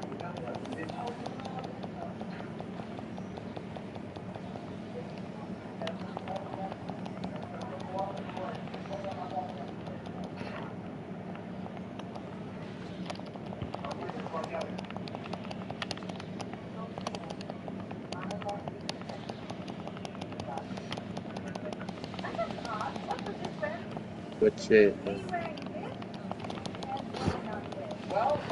Keep him distracted. I got him for you. Combined into one. That's the world's most venomous fish. What put the motherfucker back in the water then? Stop touching the shit. You know when you hear people say, white people shit? Because of shit like that. Breaking news, Democrats are panicking for good reason after Florida announces they are on the verge of passing their own version of the Save America Act in Florida. You gotta see this. The state of Florida is on the verge of passing its own version of the SAVE Act, which is going to look for voter ID and also to verify that the people that are voting in our elections are indeed actual U.S. citizens. Florida should have this bill passed, my guess. I'll keep him off you. My sister texted to announce that building maintenance was inside her apartment, and I've never sprinted to my truck faster. My sister Tara is 25 and has severe social anxiety. She lives by a strict protocol. She never opens her front door unless it's a scheduled visit, confirmed via email, with a 48-hour notice. It's been her absolute rule since she was That's right. They keep pushing him away. They keep pushing him away. They're so crazy. Tara tells me everything about her building on Pine Street, and I had never heard of anyone named Dan. Give him my heart She wires. was sending me a status update, not asking my advice. Tara always double checks everything with me. Plus, her apartment building doesn't have balconies. It's a sealed glass high-rise. Damn, bro.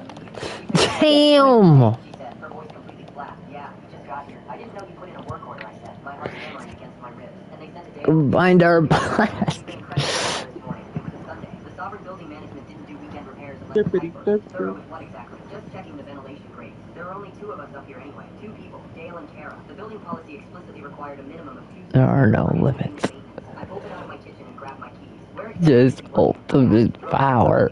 Just in my guest room. He brought his heavy duffel bag. Tara never calls it a guest room. She calls it her studio. She was feeding me artificial terminology. What's your apartment number again? I asked. I'm up in unit 704 on the 4th floor. My grip on the steering wheel. Just ultimate power. 412. She was explicitly giving me fake numbers to confirm my suspicion. Is Dale standing near you right now? Yeah, he's right by the door. We're going to head down to the basement meters in a second. A deep, muffled male voice echoed through the receiver. Tell whoever that is that we're busy. How did he know she was on the phone with someone he cared? I hadn't spoken loudly. Kara, I'm going to hang up and call the front desk, okay? No, don't bother calling downstairs. We're leaving the unit now anyway. She was explicitly instructing me not to alert the lobby. I needed to bypass them. I grabbed my work iPad and texted my friend Brent, who works dispatch for FPD. Send units to the Sovereign on Pine, apartment 412. Intruder inside. Read this. Actually, I'll just stay on the line, I said, forcing my voice to sound bored. Okay, she replied, her breath hitching slightly. I pushed my truck to 80 on the interstate. Keep talking to me, Tara. How many vents does he need to check? Just the 3 main ones in the hallway. 3. She was confirming the exact number of miles she was from me. The male voice snapped, much harsher this time. Why is he still on the phone? Wrap it up. He just gets paranoid about my leaks, Kara said smoothly. I'll be quick. Hang it up. Now, we need to go downstairs. I heard the heavy thud of a deadbolt unlocking, followed by Kara letting out a sharp gasp.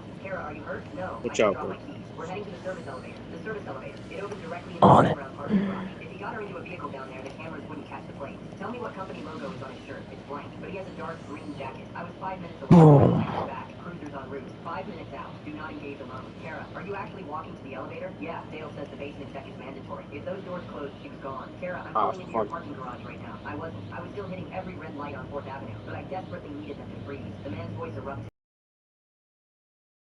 Then Kara's voice, My trembling game wildly. glitched I for didn't a know he was second. visiting. I swear. I heard a sickening crash. Alright, give me a minute. The phone clattered against the hard floor, but the line remained open. I heard scuffling, heavy breathing, and the distinct ding of an elevator arriving. I abandoned my truck in a loading zone right outside her lobby. I didn't bother arguing with the concierge. I ripped the fire alarm pull station off the lobby wall. Sirens instantly blared, triggering the building's emergency protocol. The elevators froze and locked down. I took the concrete stairs 3 at a time. 4th floor. I kicked the fire door open. The service elevator was stuck open, alarming loudly. A man in a green jacket was violently dragging Kara by her hair toward the stairwell instead. Beat the shit out of him. I hit him with the force of a freight train. We tumbled down a half flight of concrete stairs, his skull cracking against the railing. Kara scrambled backward just as 3 Seattle police officers flooded the stairwell from below with their weapons drawn. The impact rattled my teeth, and for a second, the world went entirely silent under the blare of the fire alarm. The guy beneath me groaned, a low, wet sound, his hands clawing weakly at the concrete landing. The heavy black duffel bag had broken open during the fall, spilling its contents across the gray steps. I expected tools, or maybe zip ties, but what slid across the floorboards were several small, battery-operated electronic devices, a roll of heavy-duty mounting tape, and 3 identical black notebook binders with Kara's name written across the front in neat block letters. The cops didn't waste any time. One of them, a heavy-set officer named Marcus, shoved me hard against the cinder block wall to get me off the guy. Stay down, hands where I can see them. Marcus yelled, his voice competing with the rhythmic, piercing shriek of the building's alarm system. I didn't fight him. I kept my palms flat against the cold wall. My eyes locked on Kara. She was sitting in the corner of the landing, her knees pulled tight against her chest. Her fingers dug so deeply into her own scalp that her knuckles were entirely white. She wasn't crying. That was the worst part. When Kara gets pushed past her limit, she goes completely quiet, shutting down like a machine with its power cord yanked out. The second officer had the man in the green jacket pinned to the floor, twisting his arms behind his back until the handcuffs clicked shut. The man didn't look like a monster. He looked ordinary. He was maybe 35, with thinning brown hair, a patchy beard, and a slight Go. oversized utility jacket looked bulky on him. He had a deep gash right above his left eyebrow where he'd struck the railing, and blood was already dripping down his temple, smearing into the concrete. He's not maintenance, I breathed out, my chest heaving as I tried to catch my breath. Check his pockets. He doesn't have an ID badge for this building. Sir, step out into the hallway, Marcus ordered, his hand resting on his holster as he guided me away from the stairwell. Let us do our job. Is the young lady your sister? Yes. She lives in 412. He was inside her apartment. The hallway of the 4th floor was being filled with smoke from the fire system's automated exhaust vents, though there wasn't a real fire. Doors were cracking open down the corridor as neighbors cautiously peeked out. Their faces pale Hell under no, that flashing song yellow is emergency trash, lights. It took bro. another 10 minutes Turn for the it fire off. department to silence the Delete alarm. it. The sudden quiet that followed was Turn what off? the police had moved the guy. No, We this quickly music learned from his I'm walker was watching, named bro. Garrett Strand, down to the lobby. He wasn't talking. He had requested a lawyer before they even got him into the back of the cruiser. I sat with Kara on the small bench right outside the building's leasing office. The concierge, a young guy named Reed, who usually spent his shifts hiding behind his phone, was pacing back and forth near the front desk, looking terrified. The property manager, Simone Voss, had just arrived in a pair of wrinkled sweatpants and an expensive trench coat, her face tightly drawn as she spoke in low, furious whispers with one of the responding officers. Kara, I said softly, leaning down so I was in her line of sight. Look at me. She slowly moved her hands away from her. Her skin was gray, the dark circles under her eyes looking like bruises in the harsh fluorescent lighting of the lobby. No. She whispered. He took them off the counter when I was trying to call you. He told me if I didn't walk with him to the garage, he'd make sure I couldn't come back here. Did you know him, Kara? Have you ever seen him before? She shook her head rapidly, her shoulders trembling. No, Owen. I don't know who that is. He said his name was Dale. He had a clipboard. He said there was a leak in the line directly behind my bedroom closet. Marcus, the officer who had shoved me in the stairwell, walked over to us with a small plastic evidence bag. Inside was a set of master keys attached to a yellow plastic fob. The property manager confirms these keys belong to the night shift maintenance locker downstairs, he said, dropping his voice. Mister, Strand didn't force his way in. He used a real key. Simone says that locker is supposed to be padlocked, but when they checked it 5 minutes ago, the lock was missing. A cold knot formed in my stomach. So he's been planning this. He knew how to get the keys. We're looking into how he got access to the building layout, Marcus said. But right now, we need to get your sister down. Go, and no, there we go. sergeant is going to want it all on paper. I'm not leaving her, I said. Nobody's asking you to, Marcus replied. But we need to move. The drive to the West Precinct was silent. Kara sat in the passenger seat of my truck, her eyes glued to the dashboard, her hands tucked between her knees. Every time I hit a bump in the pavement, she flinched. I wanted to tell her it was over, that the guy was in a cell. But looking at the neat block lettering of her name on those notebooks back Oh in the my stairwell, fucking I god! swear, Of you course he don't make 3 dodged, separate bro. binders about someone you just randomly picked out of a crowd. The precinct smelled of old coffee and wet wool. They put us in a small room with 2 vinyl chairs and a laminate table that had cigarette burns along the edge from some bygone era. A detective named Conrad Brennan came in about 20 minutes later. He had a thick folder under his arm and 2 paper cups of water. He sat down, placed the water before Kara, and didn't look at his folder right away. He looked at her. Kara, my name is Detective Brennan. I know today has been an absolute nightmare, but I need you to help me On my understand how ass, bro. Garrett He's on Strand my found ass, you. bro. Kara didn't touch the water. Oh man. I don't know her. Conrad sighed, a long, slow exhale that rattled through his teeth. And I missed all that. Oh. It was a printout of an online forum post from 3 months ago. Bro. The username was redacted, but the text wasn't. It was an extremely detailed log of Kara's daily schedule. Leaves for the grocery store at 6:15 a.m. on Tuesdays. Only uses the self-checkout. Always buys the same brand of almond milk. Returns by 6:45 a.m. Does not look at the security guard. Garrett Strand doesn't live in Seattle, Conrad said quietly. You made him out of range, bro. Recharging. You made him out of range, bro. I can't hit him, but I'm out of range. Damn it. 2 times in the last 60 days. I felt the blood rushing to my ears again. Ah, yeah.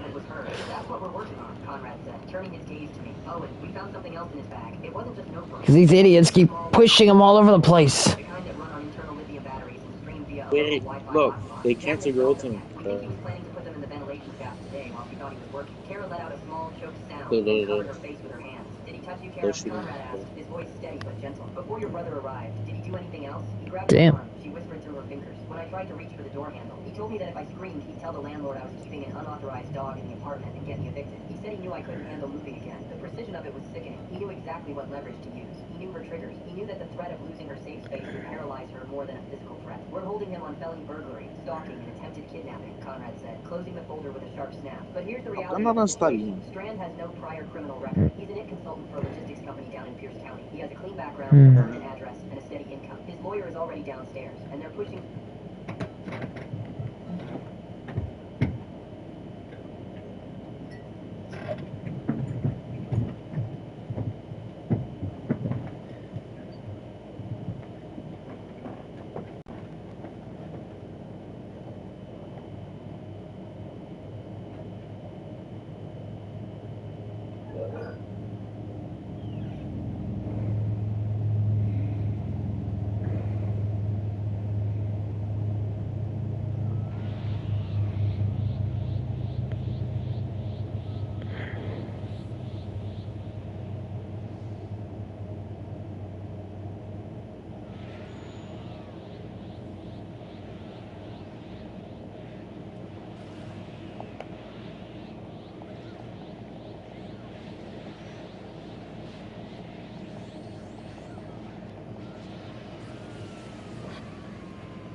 One, two, three, four, five, six, seven, eight, nine.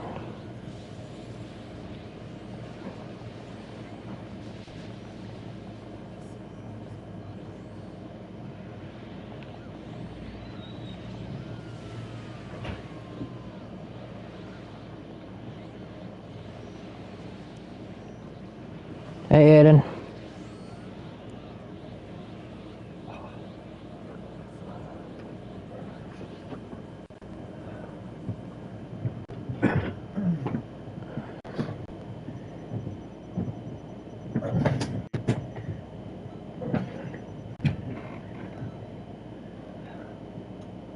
Alright, Aiden. Just trying to grind this with the miner. For an expedited bail hearing tomorrow morning. Turned out I slammed my hand on the table. miner grinding. The guy had her by the hair in a stairwell. I'm just telling Aiden that I'm helping you grind, and you're helping me grind. We're both helping each other, basically. Grind on here. That's what he's asking me. I'm doing. He could be back out on the street by tomorrow afternoon. He knows where she lives, I said, my voice shaking. He has the master keys to her building. The building is changing the locks on the common areas today, Conrad said, though he didn't look entirely convinced that it would matter. And we're going to file for an emergency protection order. But a piece of paper doesn't stop a vehicle from parking down the street. If I were you, Owen, I wouldn't let your sister go back to that apartment tonight. I wouldn't let her go back there at all until this was sorted out. We left the precinct at noon. The Sunday afternoon sky was that pale, greasy gray that characterizes Seattle in the spring. A constant threat of rain that never quite... These are yours. A small, two-bedroom house in Ballard with a fenced yard and a deadbolt that I checked 3 times before I even let her step inside. She went straight into the spare bedroom, the one I used as a home office, and pulled the blinds completely shut. She sat on the edge of the futon, still wearing the same gray sweatshirt she'd been wearing when her light cracked open. Just keep charging up. I'll get him all sparky. In the doorway. I'm not hungry. Kara, you have to. He had my name Owen, she said, her voice entirely devoid of inflection. He had a list of every time I ordered delivery from the Thai place on the corner. He knew that the driver... Whoa. Damn. A little bit of energy for your little stamina, for your stamina and your health. Yeah. Stop running away, bruh. Stop running away, bruh. Let me lay my fucking hits, bruh. Guys, I'm going to go to sleep 10 hours so until 9 p.m. Hey, you did it all-nighter after all. You're just... That happens. We manage the sovereign. I know who you are, I said, my jaw tightening. I saw you in the lobby while your security guard was busy with you. There was a brief pause on the line, the sound of a pen clicking. Mr. Harlow and the entire corporate team are deeply concerned about the events of this morning. However, we've just reviewed the security footage from the lobby area and the north stairwell. Great. Then you saw your I'm gonna be at work today. Then I won't be back till 10. Yes, Simone said, her tone remaining completely level. We also saw you enter the premises and deliberately destroy a fire alarm pole station, which triggered a full building evacuation, resulting in $3,000 of immediate damage to the It's gonna suck. and the automated suppression system. Furthermore, the city of Seattle levies a significant fine for false alarms that lead to emergency deployment. I stood up so fast my knee hit the underside of the desk. Are you kidding me right now? That alarm is the only reason the elevator's locked down. If I hadn't pulled it, that guy would have had And I to arrive don't. before the cops even arrived. The legal department is currently reviewing the incident, Simone continued, ignoring my interruption entirely. You're But not I big called enough to inform you that due lawsuit to the for severe breach of filing community against safety you. guidelines and the property damage caused by your actions, we are issuing an immediate 3-day notice to quit for Unit 412. Your sister's lease is being terminated for cause. The room seemed to tilt. You're evicting her? She's the victim here. Your building didn't log its maintenance date. That's right. Keep going, keep going, keep going. I'll keep him But the lease agreement is very clear that compromise going. Oh, you fucking blocked it, bro.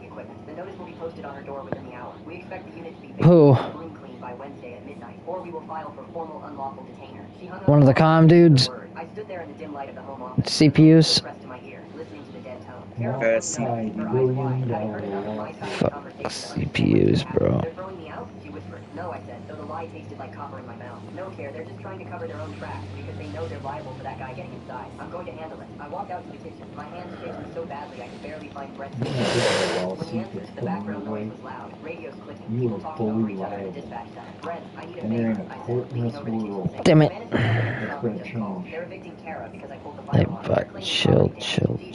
Brent Letter, they're moving fast. I shouldn't be telling you that. The strange lawyer just filed his paperwork for the For real. His attorney is Pierce Durbin. Who the hell is Pierce Durbin? He's a heavy hitter defense guy down in Tacoma. The kind of lawyer you don't get unless you have serious money or someone else is paying the bill. And here's the kicker. Durbin just requested a copy of the building's internal incident report. He's already building a case with an independent contractor who was invited into the building by an employee, and that you committed aggravated assault when you tackled him. He was dragging her by her hair, Brent. I know, man. I saw the initial intake notes. But the camera in that stairwell, the one that covers the 4th floor landing, the property manager told the officers it was down for maintenance this morning. There is no footage of the actual struggle in the stairwell. There's only footage of you running into the lobby, breaking the fire glass, and then footage of the cops arresting him at the bottom of the stairs. The world felt like it was shrinking, the walls of my own house closing in. The ordinary bureaucratic reality of what was happening was far more terrifying than if Garrett Strand had been some faceless monster from a movie. He had a lawyer. He had an explanation. The building management was more afraid of a lawsuit than they were of a tenant being taken from her home. What about the notebooks? I asked. The stuff that fell out of his bag? The notebooks are in evidence, Brent said. But Durbin is already claiming those are personal journals, and that they don't prove intent to commit a crime. He's going to argue it was an obsession, sure, but not an attempted kidnapping. They're going to try to reduce the charge to criminal trespass. I need to see those notebooks, I said. You can't, Owen. It's an active investigation. Brent, he knew her grocery schedule. He knew what she ordered for dinner. He didn't get that from standing outside the building. Someone inside gave him that information, or he's been inside that apartment before today. There was a long silence on the line. I could hear the faint beep of a dispatch terminal in the background. Look, Brent said, his voice dropping an octave. The delivery logs. Kara Kara uses an app, right? Yeah, she uses front door delivery for everything. She hasn't been inside a restaurant in 2 years. Check her account, Brent said. Check who delivered the food. Garrett Strand's primary employment is it, but a lot of those guys do gig work on the side for extra cash. See if his name pops up on her receipts. I hung up and went back into the Just office. fucking Kara kick him hadn't moved. away, She was bro. still sitting on the edge of the futon, staring at the floor. That's so damn stupid of them. Give me your phone. She didn't ask why. They fucking stupid. Unlocked the screen and handed it over. Her fingers were ice cold. I opened the delivery app. I scrolled past the recent orders. The pads to use from Friday. The grocery delivery from Tuesday morning. I went back a month, then 2 months, then 3. Every single order from the past 90 days had been fulfilled by different names. Marcus, Tuan, Elena, Pierce. But when I went back exactly 4 months ago, to the week after Thanksgiving... Sorry. And we got it. The name on 3 consecutive grocery deliveries was the same. It didn't say Garrett Strand. The profile picture was small and blurry, but the name listed on the account was G. Strand. CN Tower hours. Oh. Hey, it's all good. Aiden, you take a rest, buddy. Just get some sleep, man. I looked up from the screen. Kara, on November 28th, did you order groceries from the store on Broadway? Spirit and mind. What you think about it? Around Thanksgiving, did you leave the door open for the driver? No, she said instantly, her voice sharpening with sudden clarity. No, Owen, I told you, I never do that. But that was the day the deadbolt felt loose. Remember? I called you because the key wouldn't turn all the way, and you came over and sprayed WD-40. I remember. I had gone over there on a Tuesday night after work. The brass pin inside the lock had been jammed. I assumed it was just old hardware. The Sovereign was built in the 90s, and the locks were cheap. But looking at the app screen now, I realized the pin hadn't been old. Someone had used a tension wrench on it. Garrett Strand hadn't just found her 4 months ago. He'd been inside her space before she could get schedule because he'd probably taken it right off the calendar hanging on her refrigerator, shower, or down at the laundry room. The doorbell rang. The sound was incredibly loud in the small house. Kara jumped, her whole body convulsing with a violent flinch. She looked at me, her eyes filled with a sudden, wild terror that made her look 10 years younger. Stay here, I said, handing her phone back to her. Don't move. I walked down the short hallway to the front door. The small showed a man standing on my porch. He wasn't wearing a green jacket. He was wearing a dark blue wool suit that looked like it cost more than my truck. He had a leather briefcase tucked under his arm and a pair of gold-rimmed glasses resting on his nose. I unlocked the deadbolt and opened the door 6 inches, keeping my weight behind it. Can I help you? The man smiled, a thin professional movement of his lips that didn't reach his eyes. Owen Boss? Yeah, my name is Pierce Durbin, he said, reaching into his breast pocket and pulling out a small white envelope. I'm representing Garrett Strand. I'm here to serve you with a temporary restraining order, effective immediately, issued by the Pierce County District Court. I didn't take the envelope. Get off my porch. If you refuse to accept service, I will simply leave it at your feet, Mr. Boss. Durbin said, his voice smooth and entirely unbothered by my tone. The terms are very simple. You are required to remain at least 500 feet away from my client, his residence, and his place of business. Furthermore, you are instructed to cease any and all communication with the management of the Sovereign regarding this matter. Your client broke into my sister's apartment, I said, my voice dropping into a low growl. He tried to kidnap her. My client was performing independent maintenance consultation under the impression that he had been contracted by an intermediary, Durbin replied, his tone shifting into something rehearsed, something he'd already written down on a legal pad. He has an exemplary record. Your violent intervention in that stairwell resulted in a severe concussion, 3 fractured ribs, and permanent injury to his left shoulder. If you attempt to contact the police department to influence the pending charges, or if you continue to harass the property... That's one of my old tricks that I used to do. ...the value of this home. He placed the envelope neatly on the small wicker table next to my front door, next to a pot of dying geraniums. Have a good afternoon, Mr. Boss, Durbin said. He turned and walked down the steps, his leather shoes clicking sharply on the concrete walkway before he got into a black sedan waiting at the curb. I stood there, looking at the white envelope. The rain finally started, a cold, heavy drizzle that began to soak into the paper, turning the edges gray and soft. Inside the house, I could hear Kara's low, rhythmic breathing from the... Yeah. You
Look, buddy.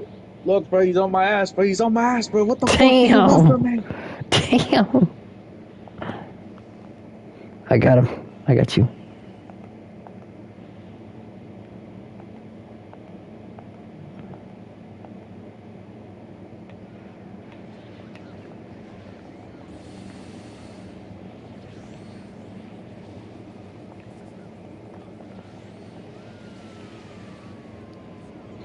Just combined both our power together.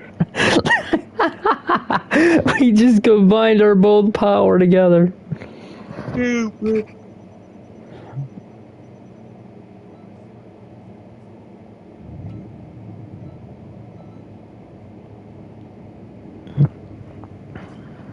Nice, I leveled up one. Now let me go into my thing real quick.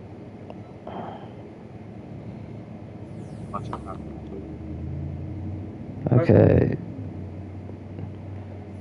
And in my...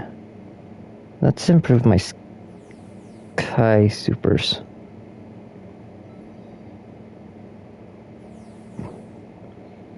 Yep.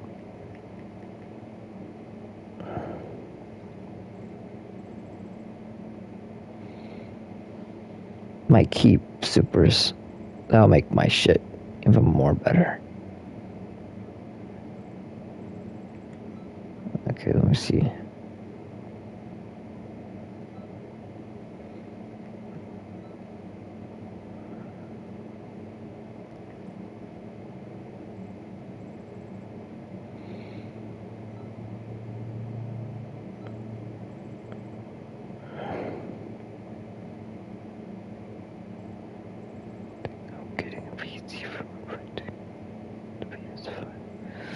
Oh. What's wrong, bro? He's getting a PC instead of a PS5. Oh, Aiden. I am mad. Oh. Why did you do that? Why did you do that? Do what? Oh, no. He's getting himself a PC, not a PS5. Ugh, it would have been cool to see if you managed to get you one. And now we get to be bored. Now we get to be bored again.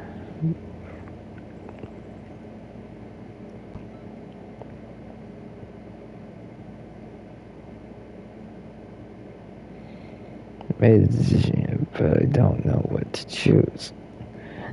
You need to think about this. You need to decide, Aiden. If you get a PS5, you get to play with me. If you get a PC, then you know.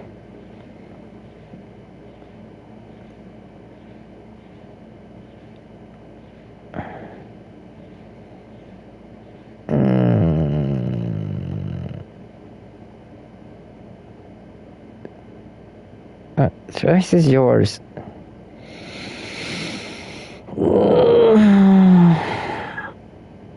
But you do you. If you want to get a PC, that's fine.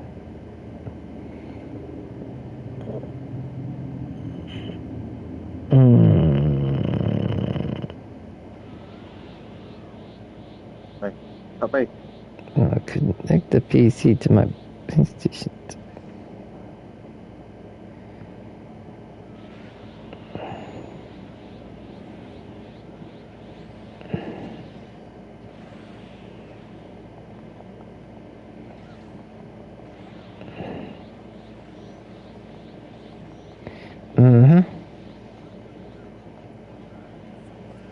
Watch out, bro. Shoot.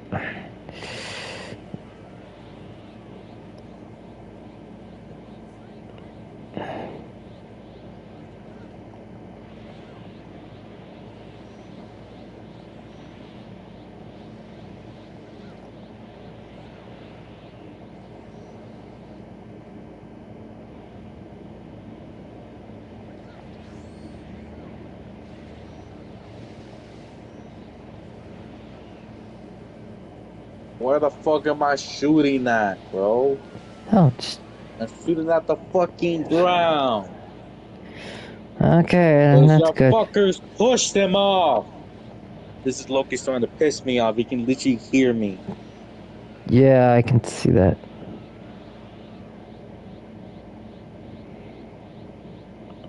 My God. So.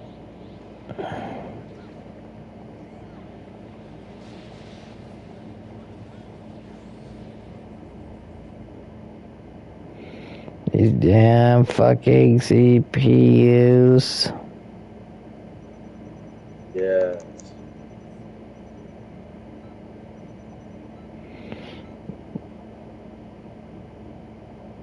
I wish they gave us the ability to turn them off. Yep. So we take care of the shit our own way. Combine the power of our strength together. Can we survive?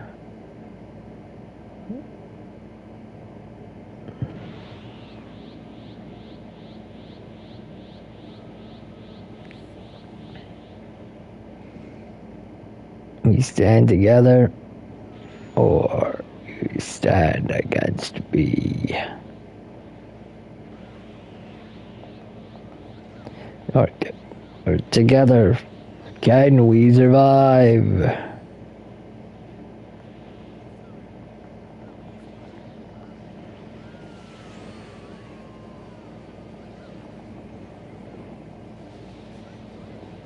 Go just fucking die, man. For real, just die!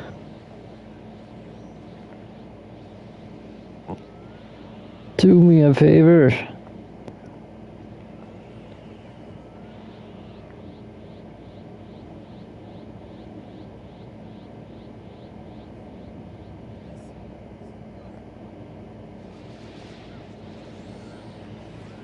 Bro, he's almost dead already. Ultimate finish.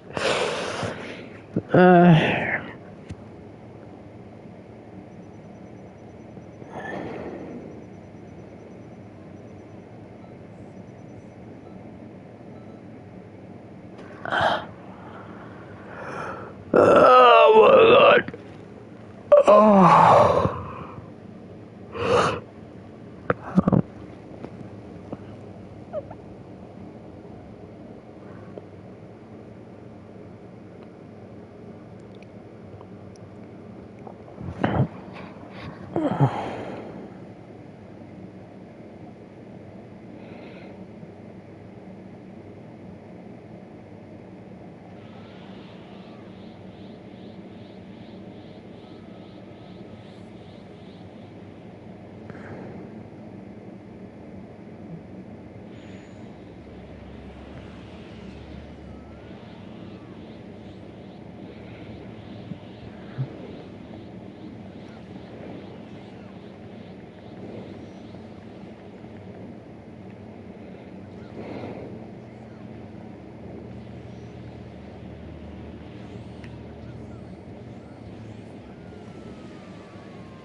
Fuck am I aiming at, bro?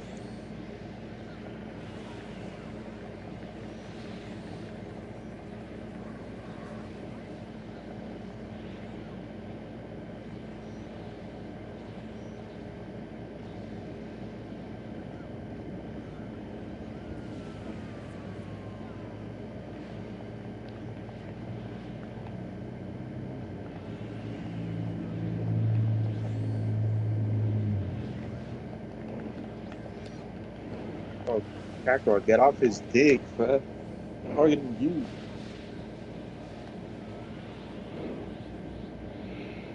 Put him away.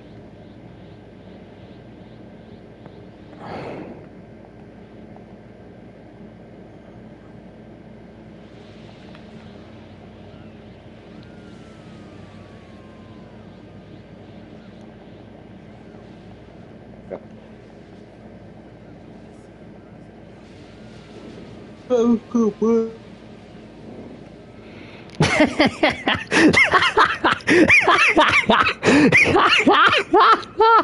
Goku Black! That's funny. We just...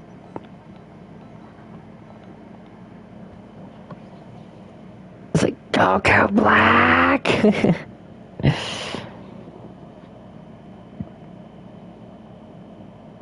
And in this own body form, I killed you.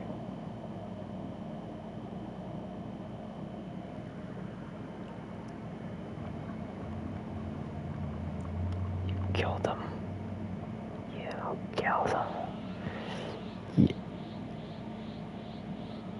Yeah.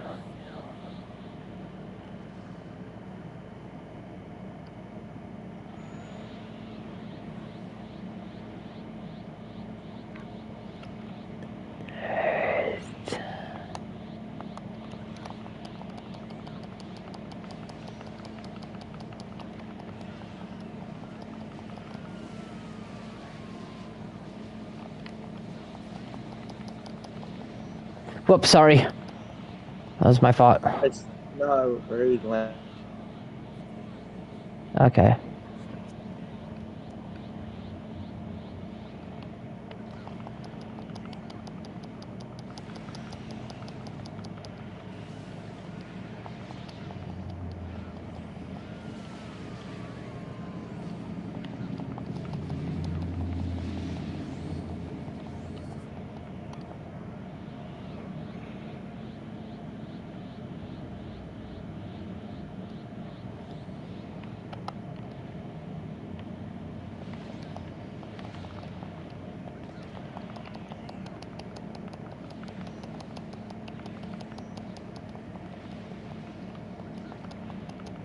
Damn CPU's blocking my attacks every single time.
Bro, every time I log in, he targets me first, bro.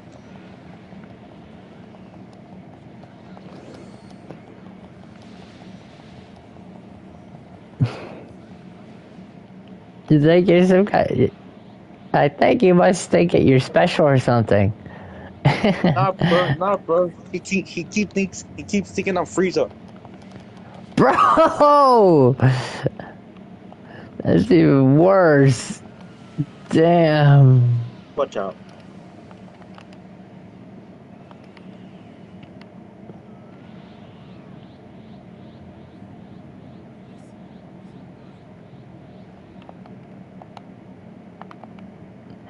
And I guess people, when he looks at me, he sees me as Goku Black. Now he's going after me because I'm Goku Black. He thinks I'm Goku Black. And I know how much beef he's got with Goku Black.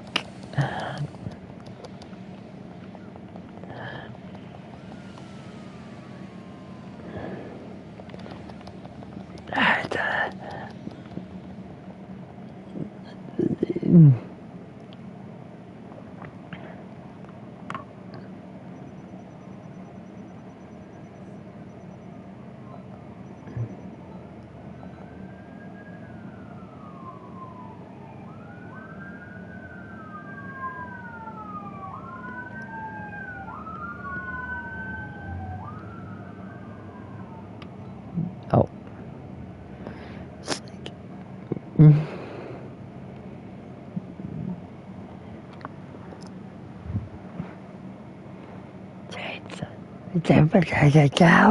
How am I supposed to eat this without my drink? Thanks for the kelp. How am I supposed to eat this pizza without my drink? My Dr. Kelp, my extreme Dr. Kelp. How am I supposed to eat this pizza without my drink? My peaks, my cow. How am I supposed to eat this pizza without my drink? Wow, this word in the house.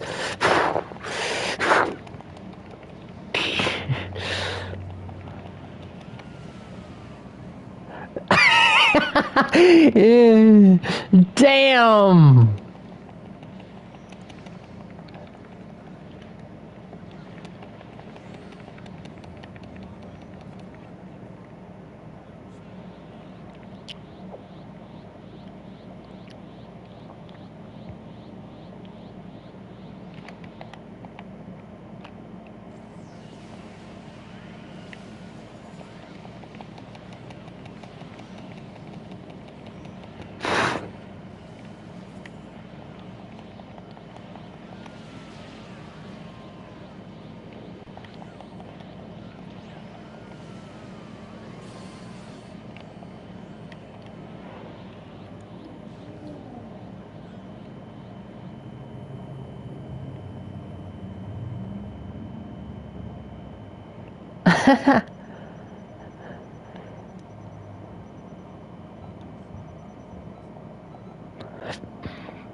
Come on.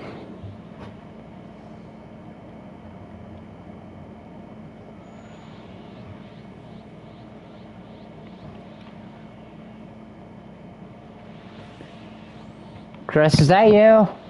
Yeah. Alright. Where the heck were you off to? Roundabout.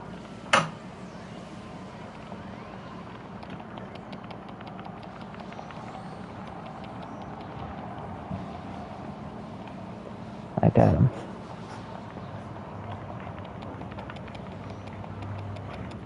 He did his ultimate on me. I escaped. Nice try, monkey. Round. What? Now he's attacking me. Kick you away. Then no fucking charging, bro. Yes, charging, stupid. Whee. Damn. My turn. Damn. Nice. Oh, Miguel, you fucked it up.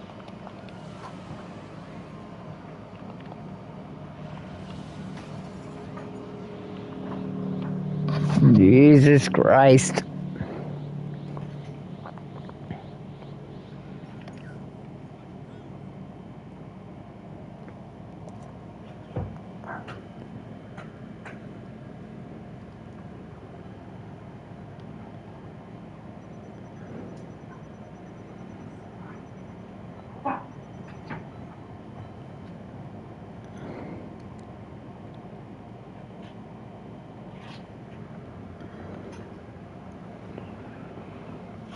Oh, my head. Ooh. I know it's supposed to rain this weekend. Ow.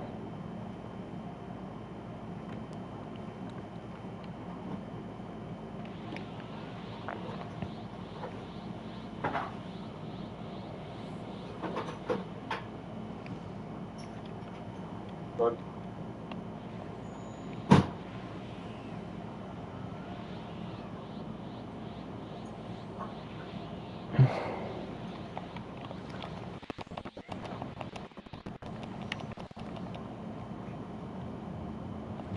Damn, Nike.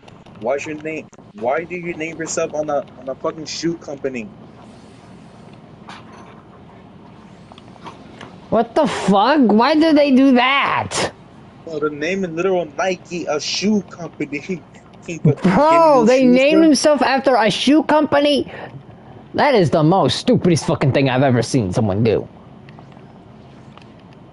They're Well, if you're targeting Nike, me. if you're Nike, give me new shoes, please.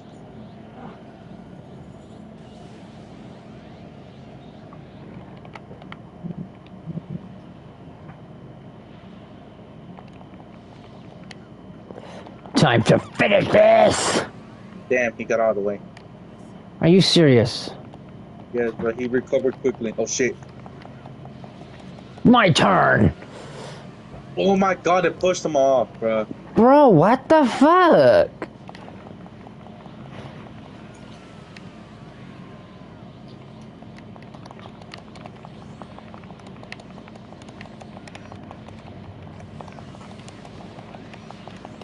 I've had enough of this shit. We both...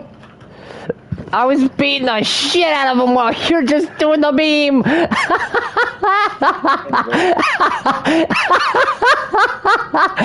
beam right where and I just beat the shit out of him. I was just punching him and you're just beaming him. Bro, that shit is fucking hilarious. Agreed. Oh damn. Woo.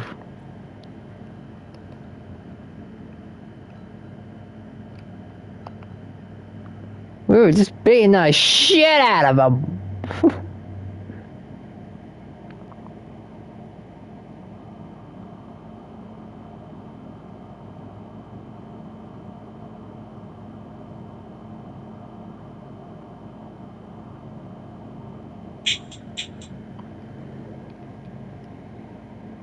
I should not be playing that because you're gonna get copyrighted.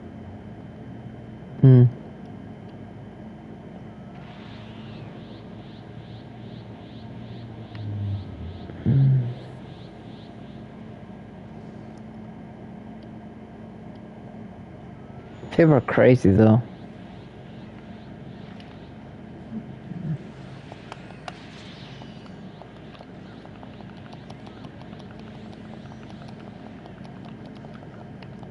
Damn, you're my boy.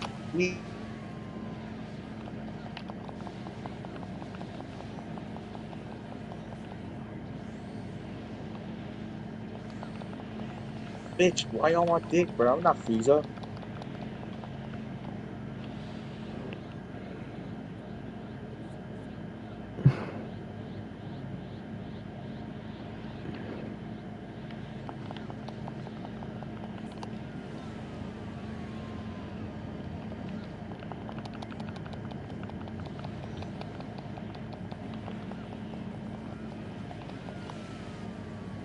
Damn, bro.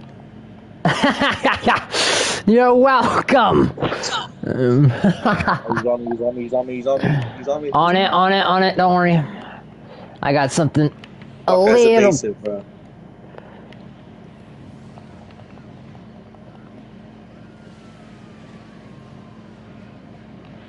Nice. Boom, baby. He's so low. He's one hit. That was crazy.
Fuck.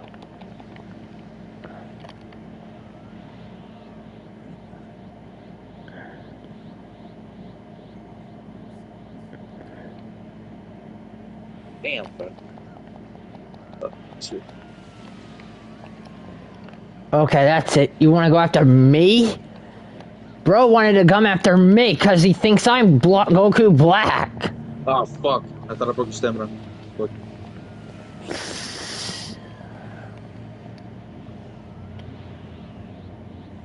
I'm gonna recharge myself. Damn.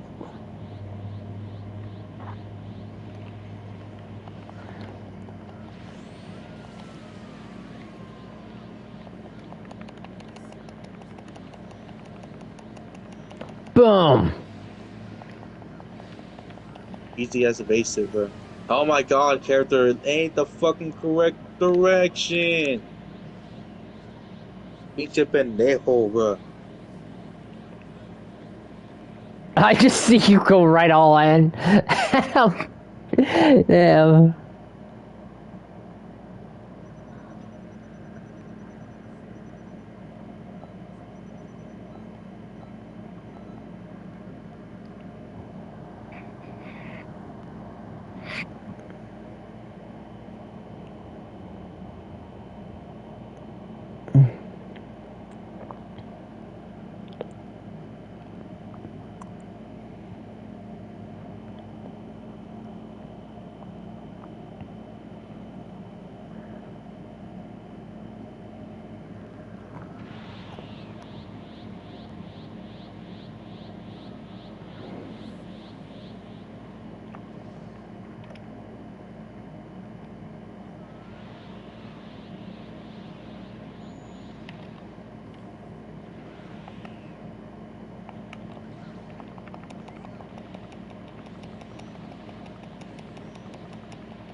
Watch out, bro. Okay, dear.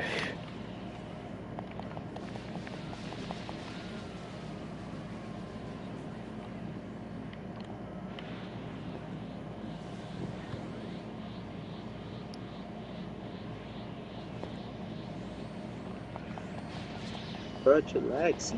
Get. Oh man, he got out of the fucking way.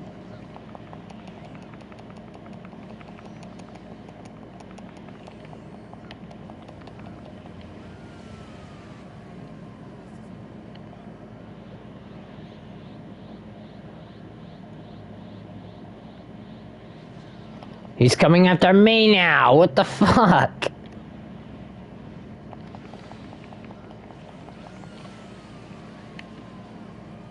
Yeah, bro.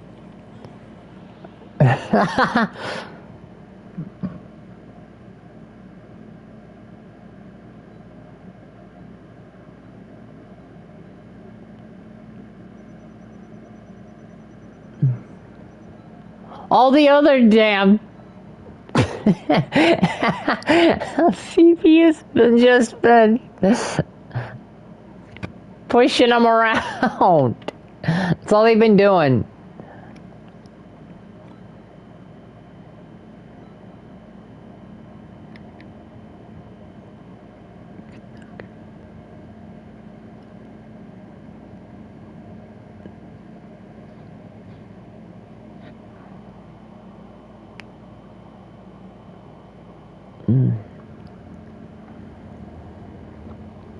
I noticed our one of our buddies left that group. I know. I don't know if it did. Huh? What? I don't know. I don't know if they left the server. Neither do I. Server. The group. Let's say Yeah. server. Yeah, I don't know why they left the group either. Makes no sense. Like, that's the point of this whole thing, is that's why that group's built. You know? No way he lost interest quickly. Or maybe he doesn't like being grouped. Maybe. I'll say number 2.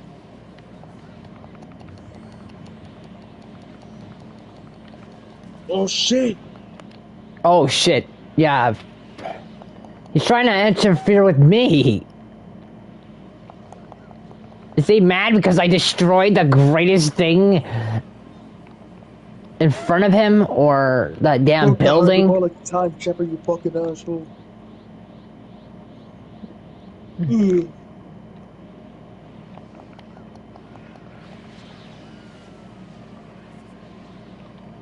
Whoa.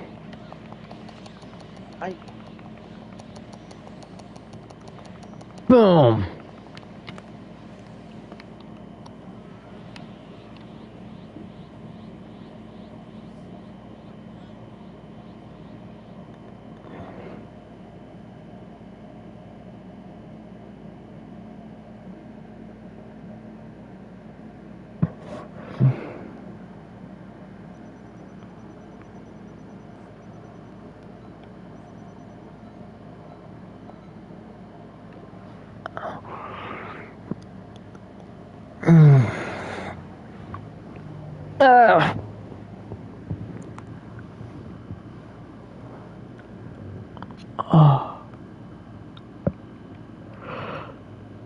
Around.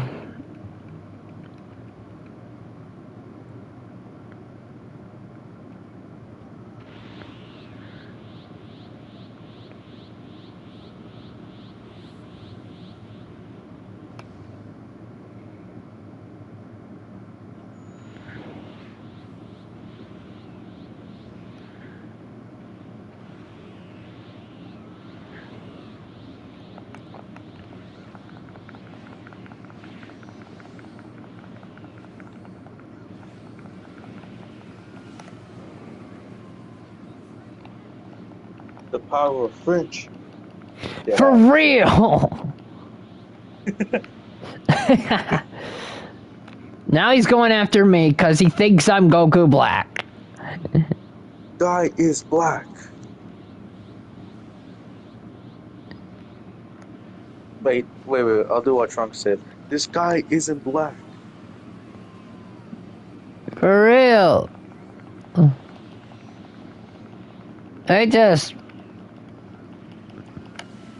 His name is Shadow. He likes black clothes. Bitch. And bitch, what did I do? Just turn me away. Boom.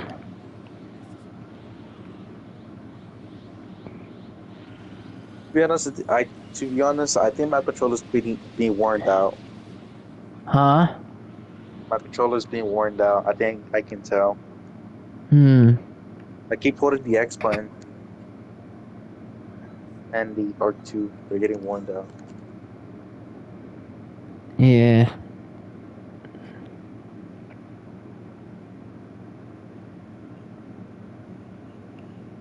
It's a good thing I made a lot of things my favorite today.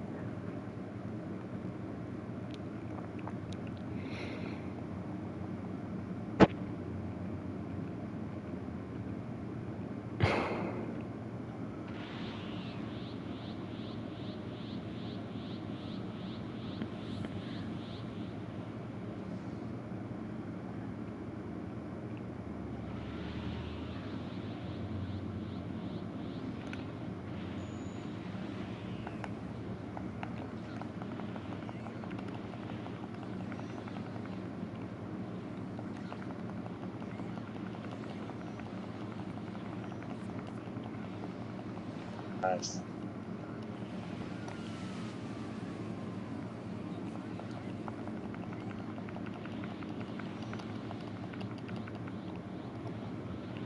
Bro, recover, bro. That's the first time once you recover, bro. Yes, it makes it pissed.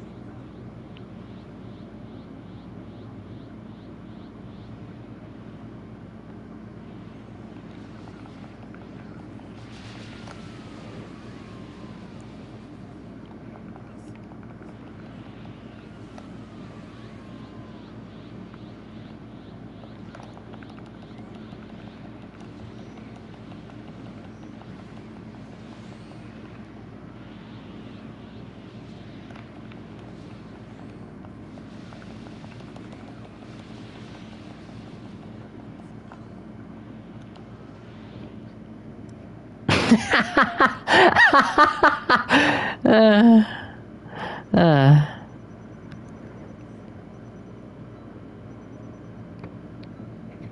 that's funny.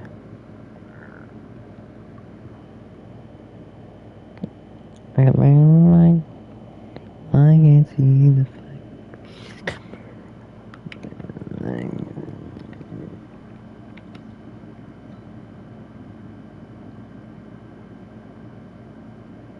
You should keep medals to level up your character. Huh? Why don't you use your medals to level up your character? Yeah, I should probably do that right now. Might do mine too. Yep, same here. We beat the shit out of Goku so many times. We used our power.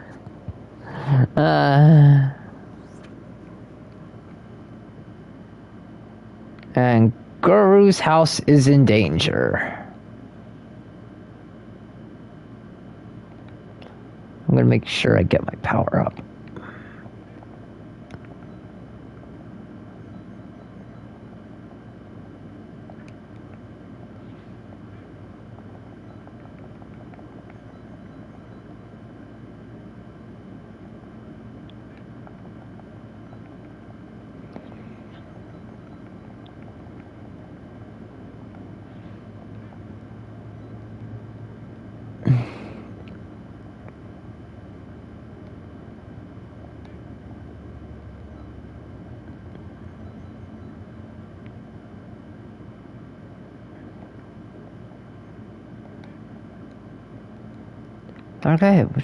Okay, I'm level 60, so now I gotta go check in on Weiss and see what Weiss needs. Because I'm 160.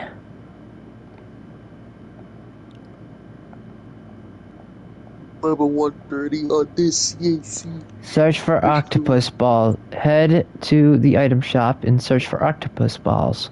Okay. What the fuck? Exactly, what the fuck? Hey, yo.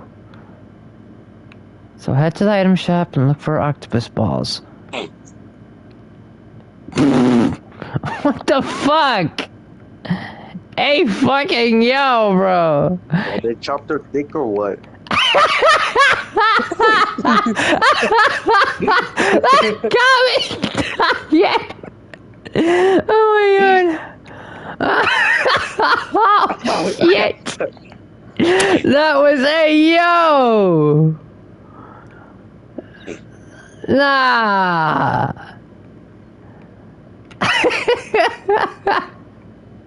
Oh my god. That was funny. Octopus balls. That's so funny. Oh, bro, that's just AO, bro. What the fuck? What the fuck? Oh my god. Holy shit. Here you go, Weiss. 1 octopus balls.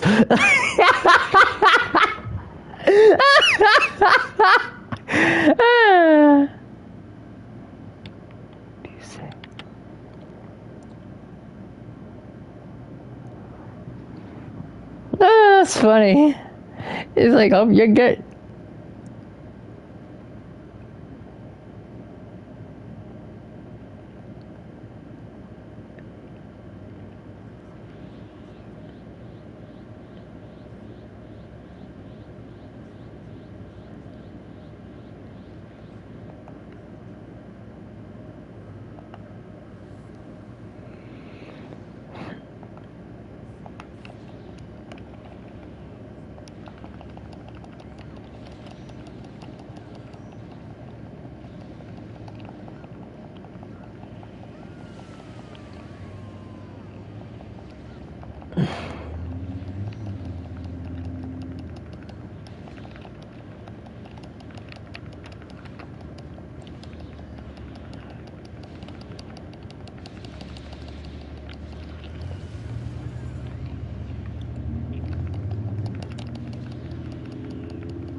Alright, you have not seen.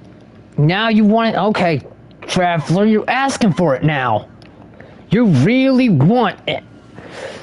Here's Super Saiyan God! Super Saiyan Block!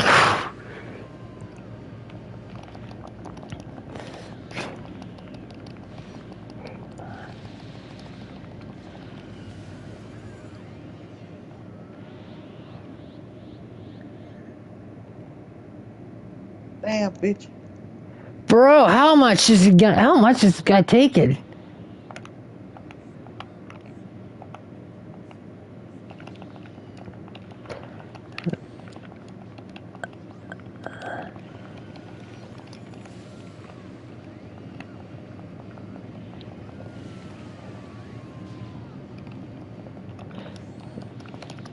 Wow!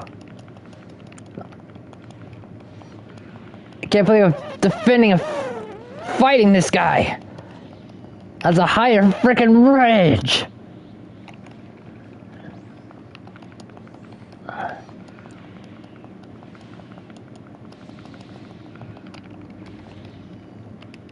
That's it. I'm done going easy on you, Hero Earthling.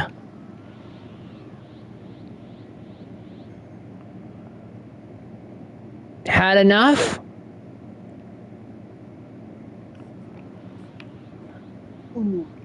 Bro, he's not giving up, bro. This fucker wants me gone, bro.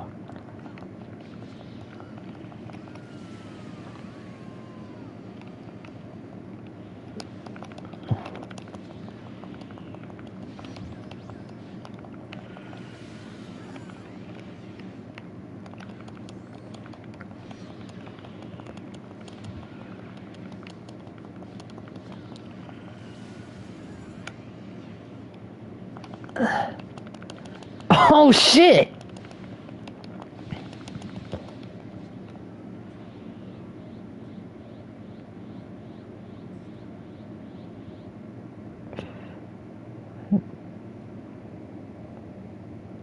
Looks like I passed my training phase.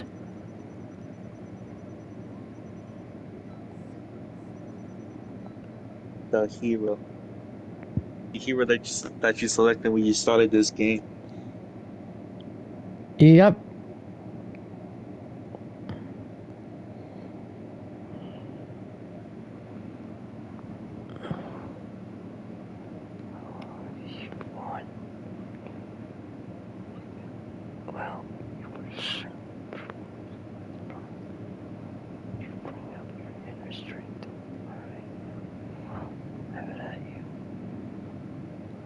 Now you can raise your level up to 180. The final part, bro. The final part, bro. I finally earned it. I earned the right. I earned my right to make this level. I'm much XP to level up? And that is actually a good question. I will check. That's 1 mil. 1 mil 75.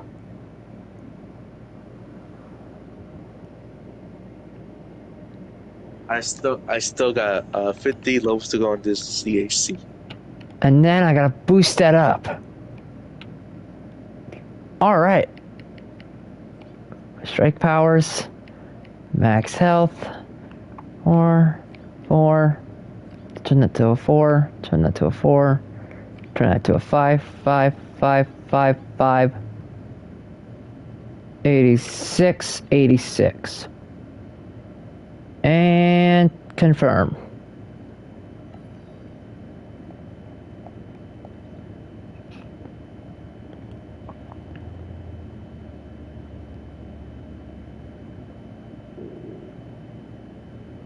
Better know.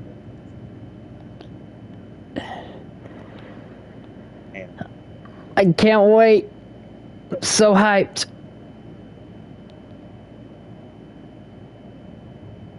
Where's my thing? Here it is. Love using the super cell that I use. What? Super soul! Holy shit! Hey.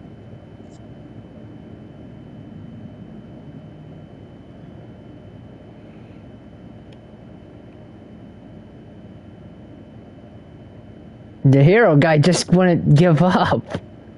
I had to go super. I had to go Goku black mode. The hero dude made me go super. Had to go Super Saiyan God mode. Yeah, he made me go Super Saiyan God. I'll show him Super Saiyan God. Right? 160. 160. You're almost there, bro. You're almost at my main level. Yeah, 20 for more real. levels left, bro. 20 more fucking levels left. Let's freaking go. I say bring it on.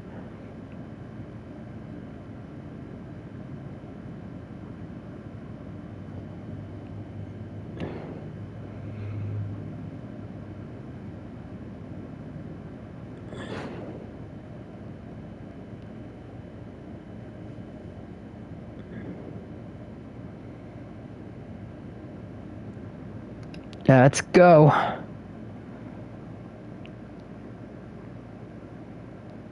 Let's freaking go. Oh my god, it's the main character. It's the main character from the second game.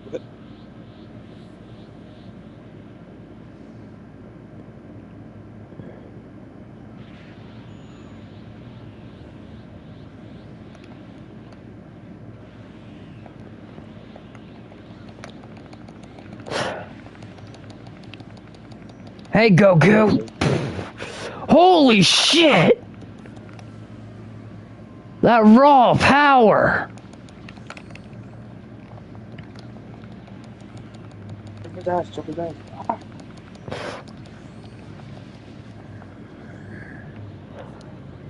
Is it just me or when I'm doing less damage? Less damage than usual. The fuck?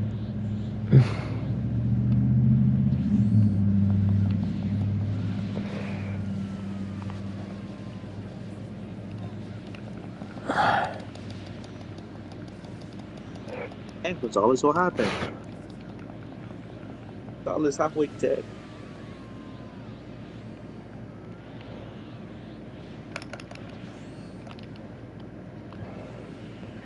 One of our other one of the CPUs is almost dead.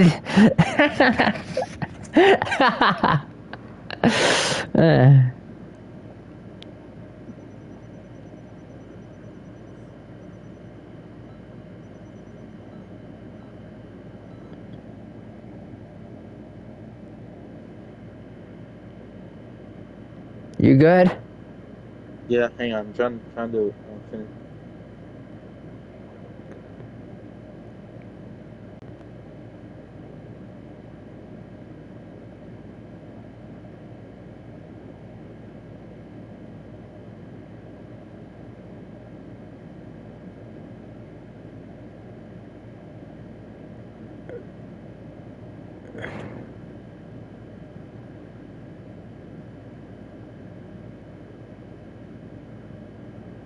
Mega Mall.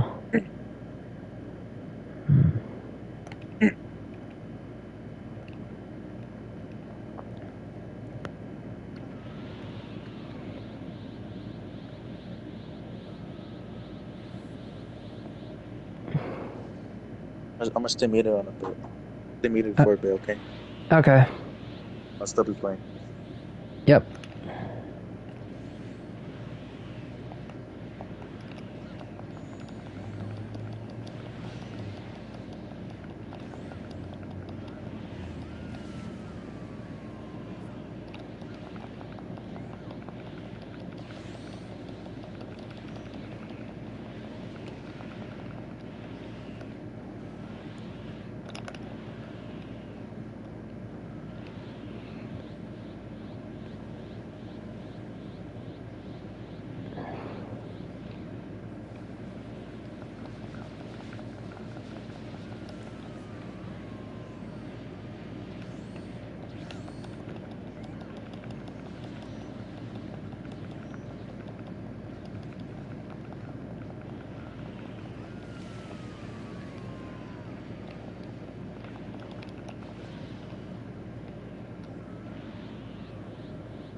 My thing wasn't even locking on. Shit.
Nice!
Bro, get off my dick.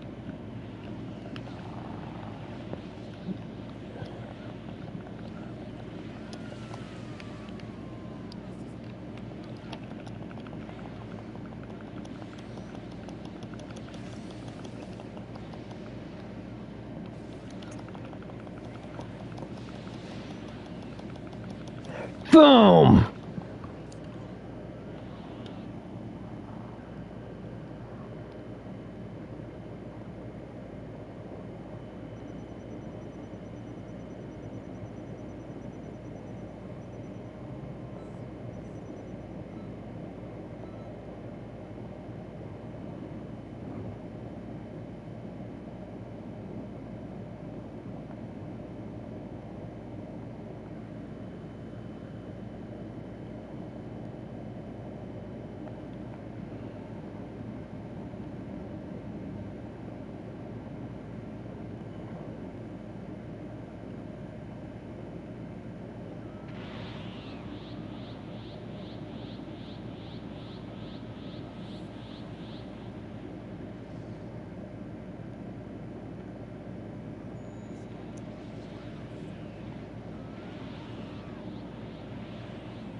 Hey, Shardik.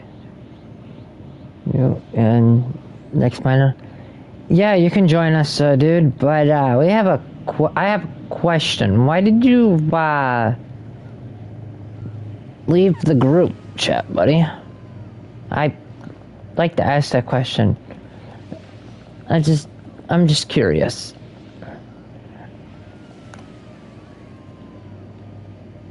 It's just a question, that's all. But yeah, you can join us.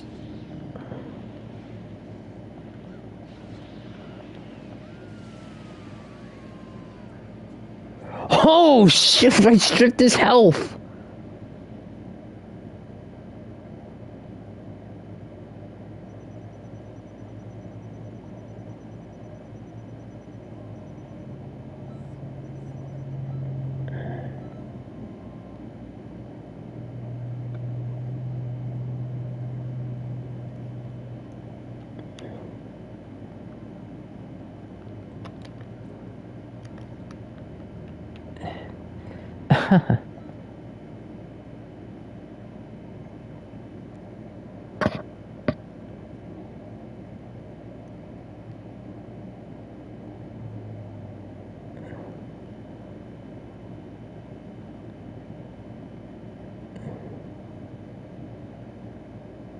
What do you mean?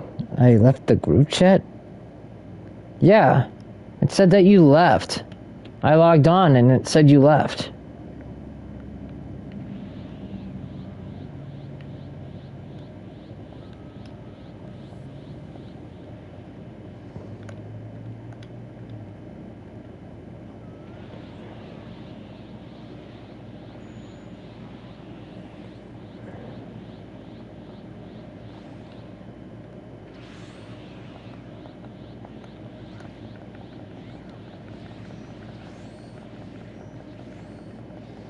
It's just a question. That's all it was. That's all it is. This is crazy, Miner. What's going on?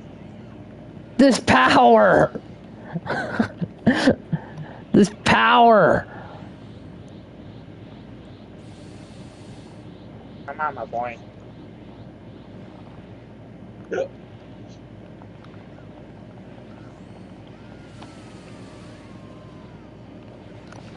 This is crazy power!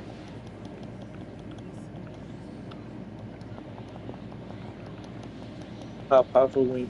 Let's see how powerful you are when you reach that maximum level. Can't wait. I'm hyped. Watch out, kick him away! Bro, I'm out of rank, never mind. Nice! We got him now. Yep.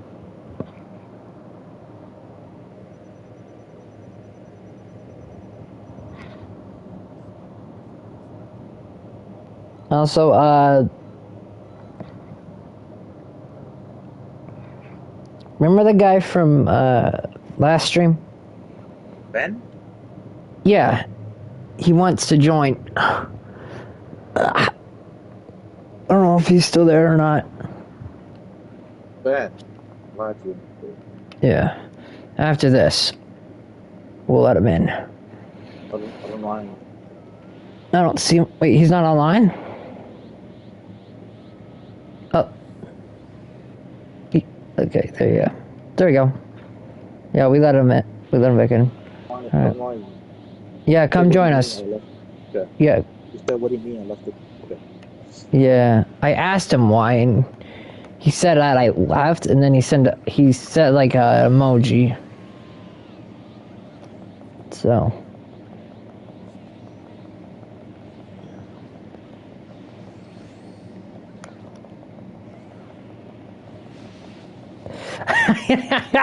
Okay. Ben, if you're still in the church, just call me Mino. I'm my full name. Call me Mino.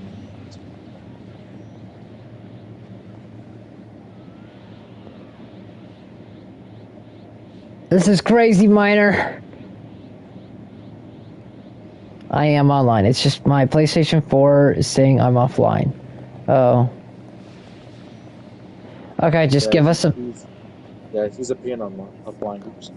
Yeah, you gotta appear online so we can invite you. No. It's fine. I can still invite him. Okay, good. You know what? You can still invite you, still. My bad, sorry. This guy's blocking my shit. Ooh, oh man. Can't believe I'm almost 180.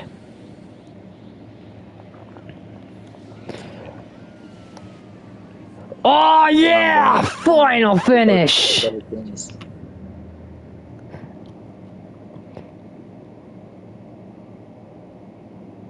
Bro, that's W.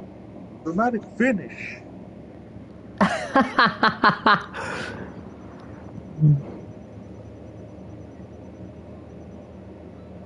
And if you want to invite me to the party chat, you can. Yeah, we just invited you back to the group chat.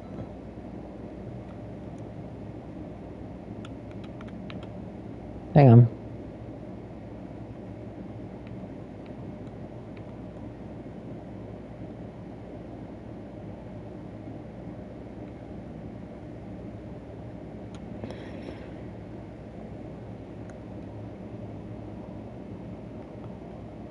Yeah.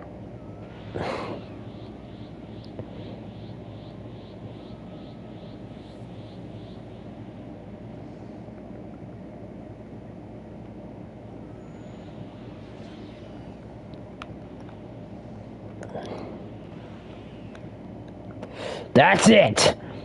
Vegeta! Let's get McDonald's head.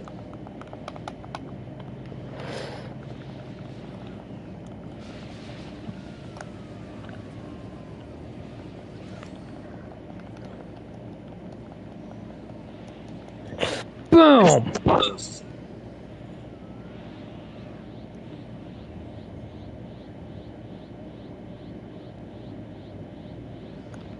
I'm gonna start a new party on the Okay. group chat. The group chat. Yeah.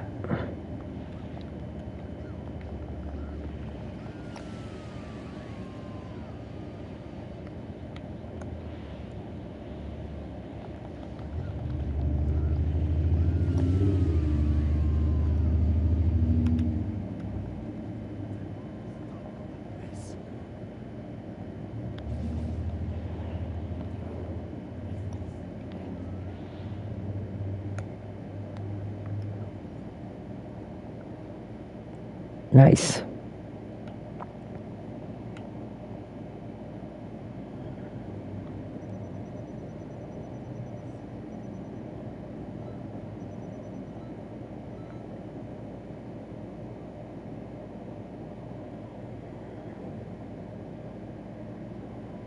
I gotta start going. Totally done. All right. Ben, you joining us? Ben, us?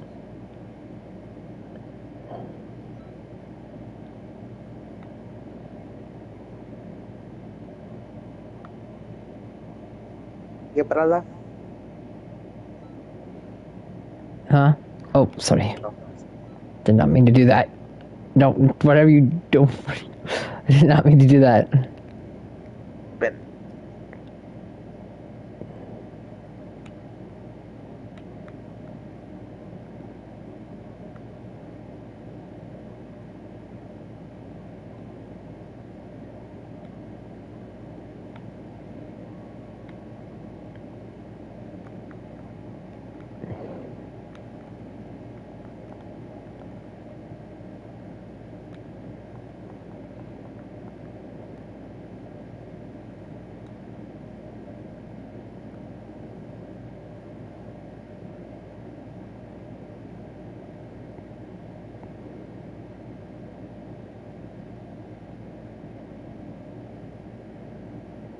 Let me see these. How much I want the pip.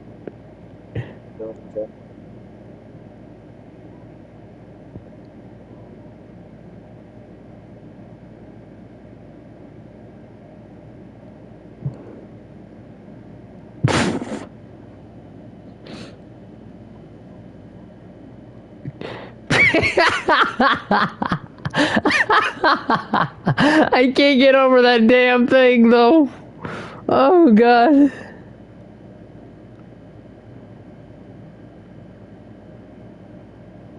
I can't get over that though. What? The one with the bamboo's butt on his head. Oh my god. That shit was hilarious though. She had a fucking diaper on her fucking head, bro. She'd be growing that goddamn shit. Ben, come join us. We're waiting for you.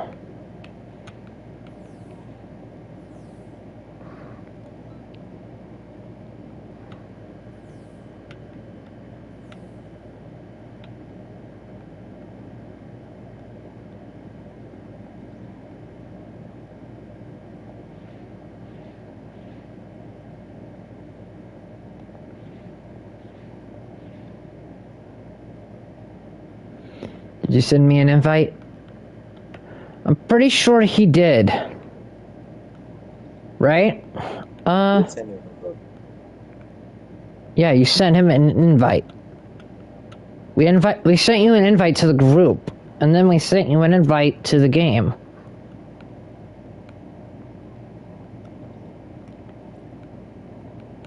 I'm pretty sure Miner did. Hang on.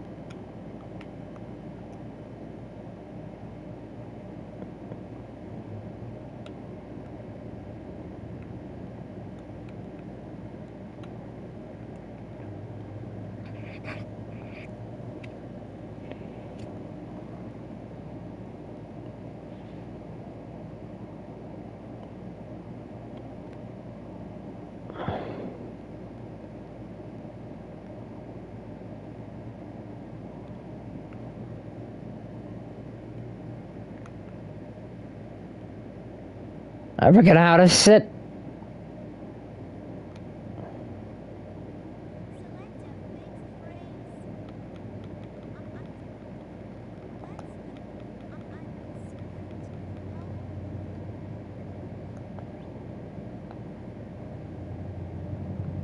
Oh. There we go. I remember.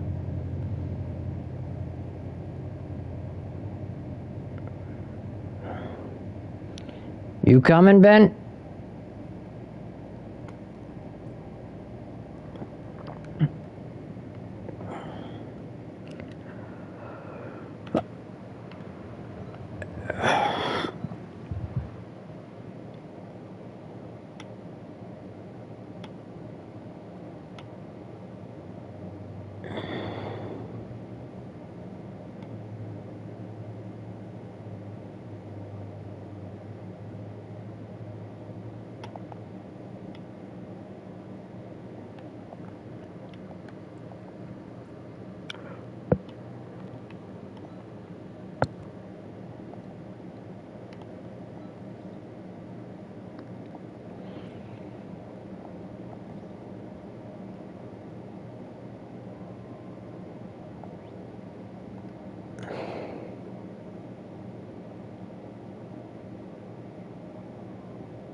Hold on, let me turn off my PlayStation 4 and turn it back on. Alright. Take your time. Take your time.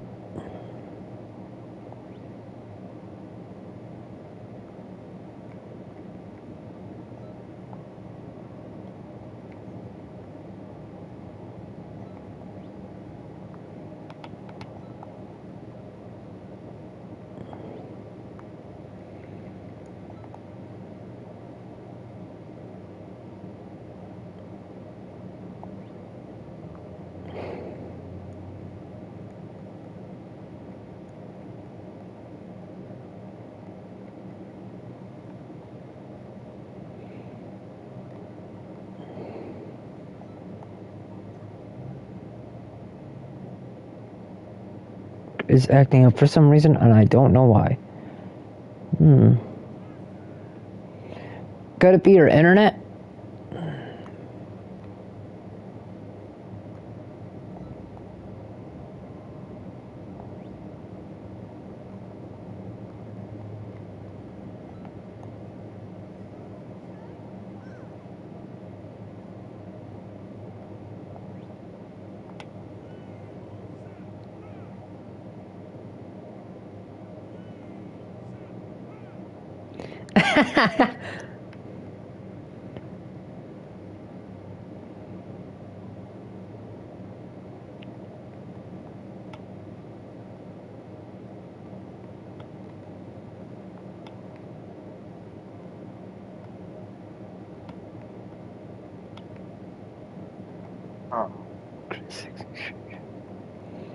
Well, he is playing on PS4, so it is really old.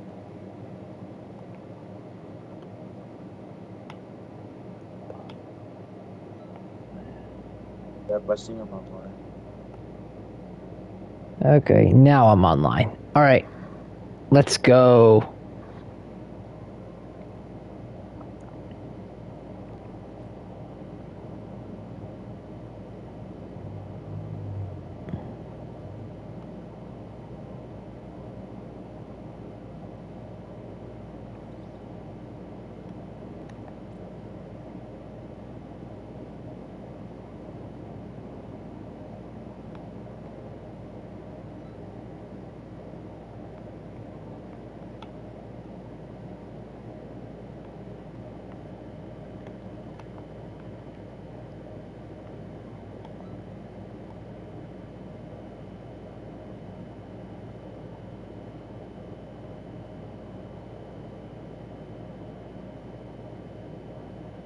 Huh?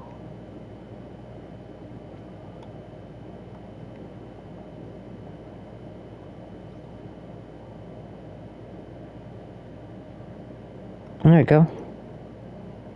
Now he's just got to join the PlayStation part. He's just got to join the PlayStation party. Oh. He's having connection. He's got to try it again. My God. Damn. Hmm.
Bullying.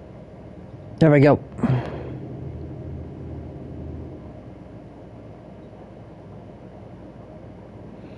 Super Saiyan Goku. That's actually pretty dope.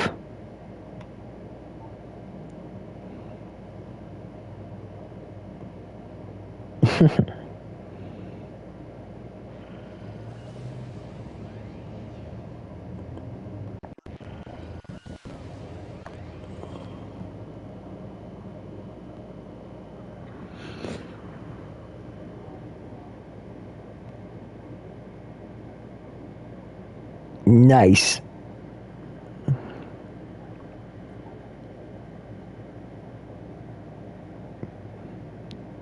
I managed to master Super Saiyan God.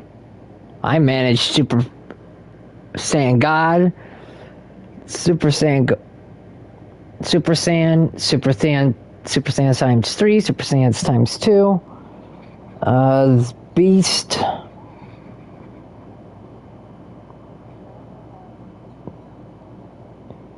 Super Saiyan Rose. I don't think. I don't think I have that one, unfortunately.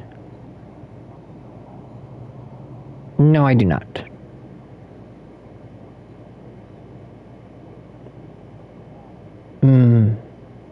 It's a lot more stronger.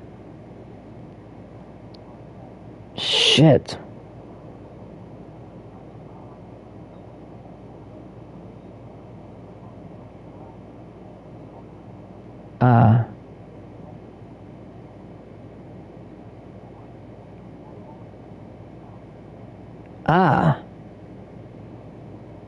No, I'm using Super Saiyan. I don't have that yet. I tried to look it up on how to get it, but... Right.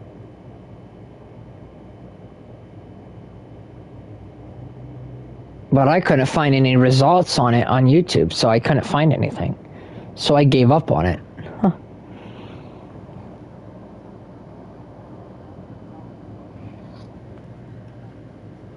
Not added to the game. Oh, yeah, they didn't add that. They didn't add it to the game yet. It's not added to the game. I believe I do.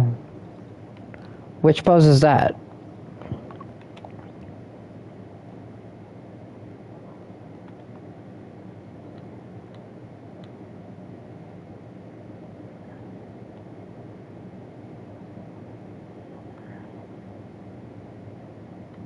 All I got was 59.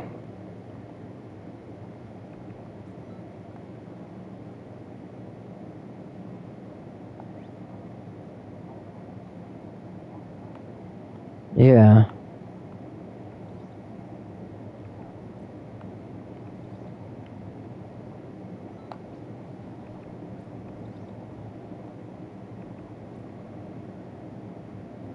Whenever you're ready, Miner.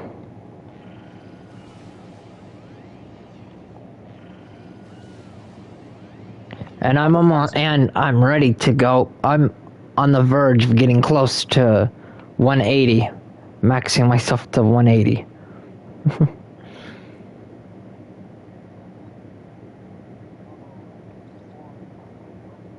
Nice. Yeah.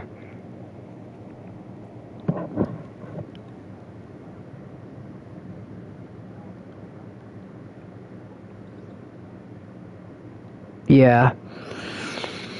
I'll be back on I'll be back on here when I get back from work. I leave at 4 o'clock. And I gotta clock in at 5. So let's go. It's rock and roll.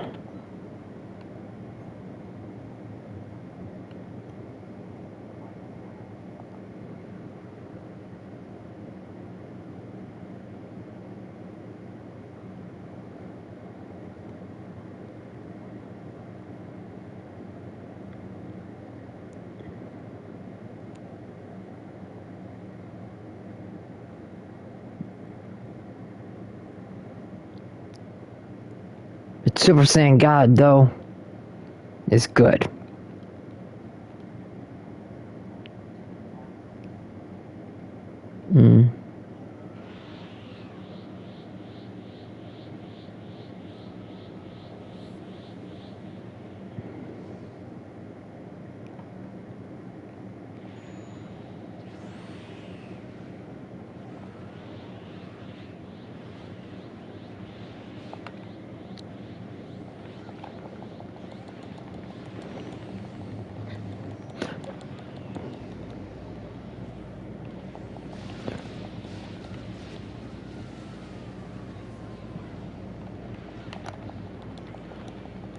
Nice!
Nice.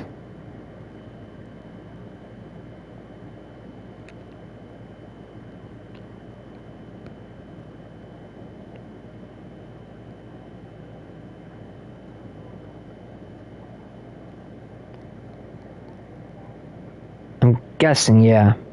I guess. I think so. Now we're after Goku. On this stage, we're on Goku. I think it's on the third stage we gotta fight Vegeta.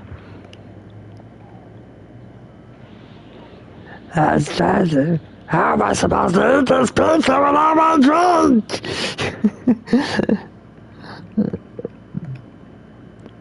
How am I supposed to eat this pizza when I'm on drunk? My doctor doesn't tell me you forgot about my drink. You think about the pizza the most? Well, I was swans in the house.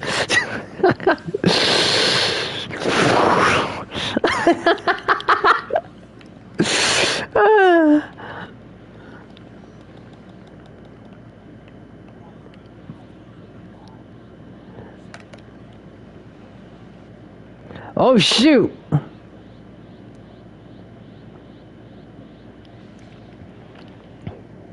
He's targeting me. He thinks I'm Goku Black.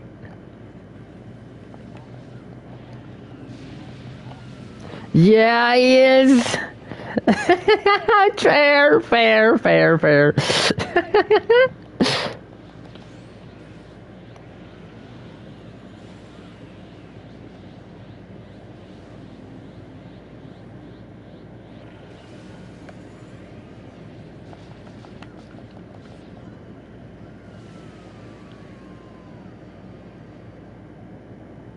I vaporized him.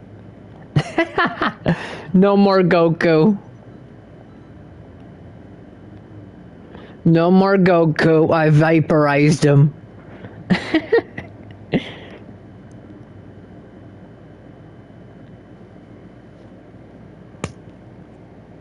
But I do, however, have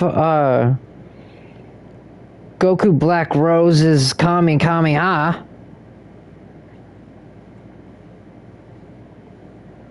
And then I have Goku Black Super Blade. Lasso. So.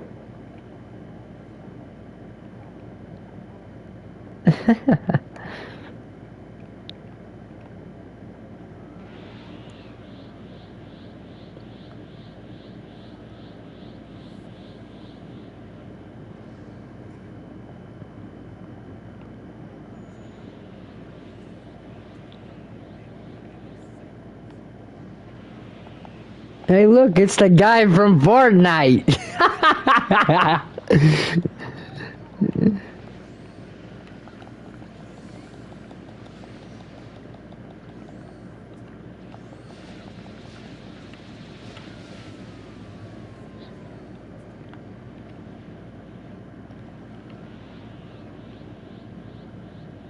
Nope. No.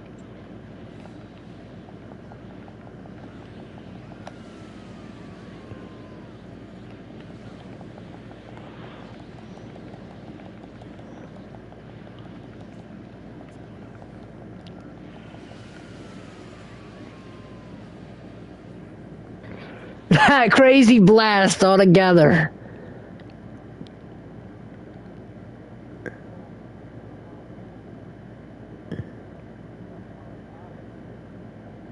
And I used Goku Black Rose's Kamehameha, combined the blast and made it even brighter. Combined with dark energy. Makes it really powerful. Let's see.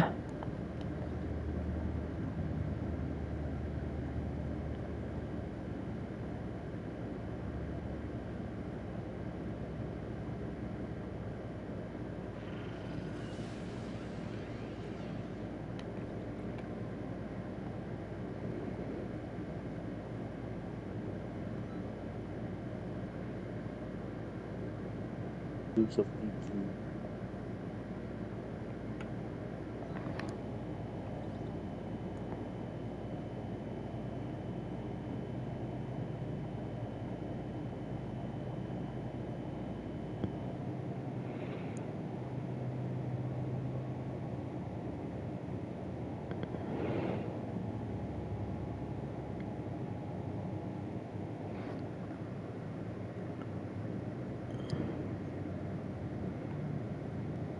Let's go.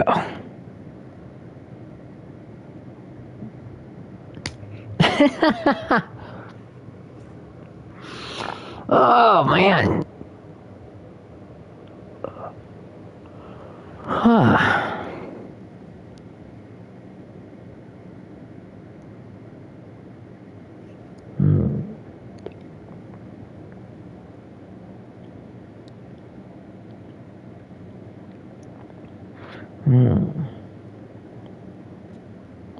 After this, I'm gonna do some PQ.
Nice.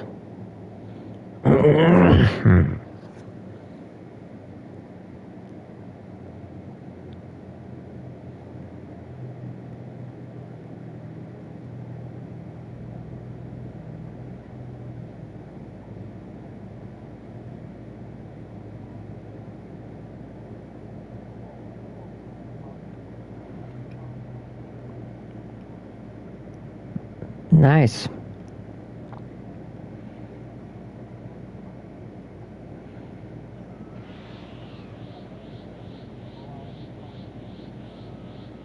Yeah.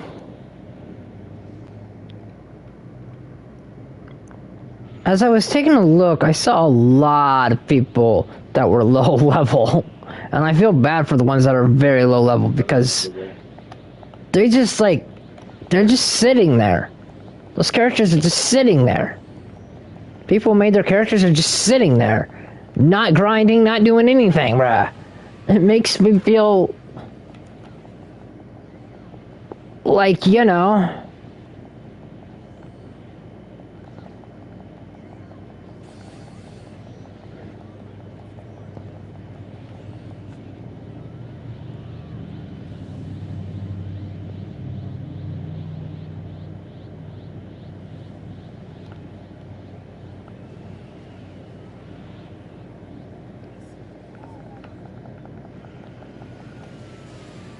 Just try going for Super Saiyan 3. Super Saiyan times 3.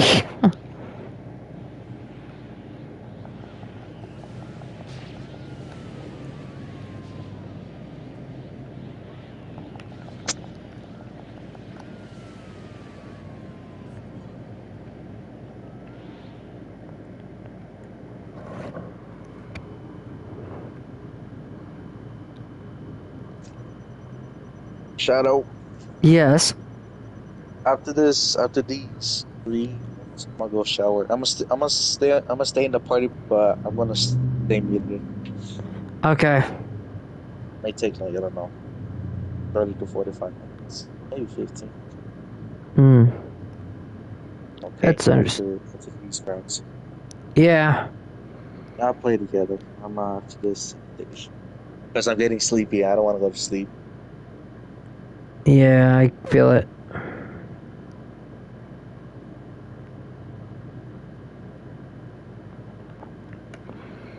All right.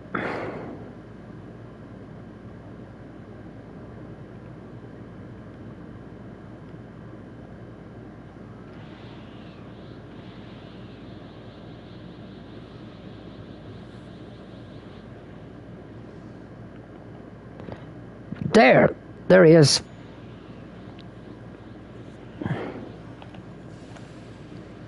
Well, let's get McDonald's, Ed.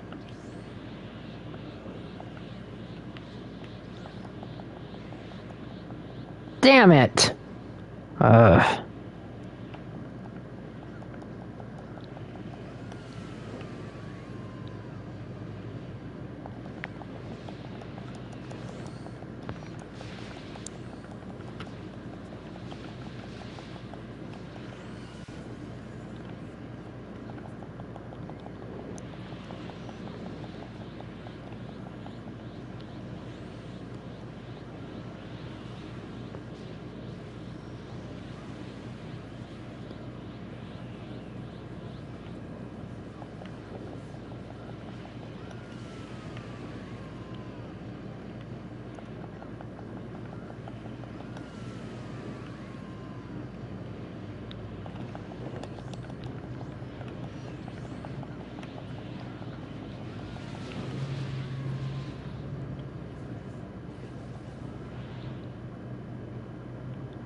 Nice.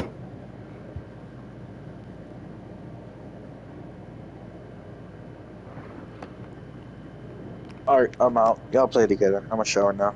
All right. I'll be back. I'm gonna stay in the party. All right. I'll make one.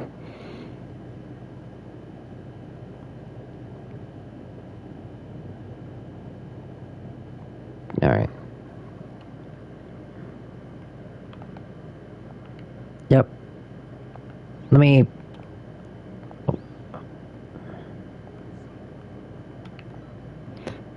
get the expert stuff going. No. Come on, you stupid game. I did not mean to do that. Oh well. Oh well.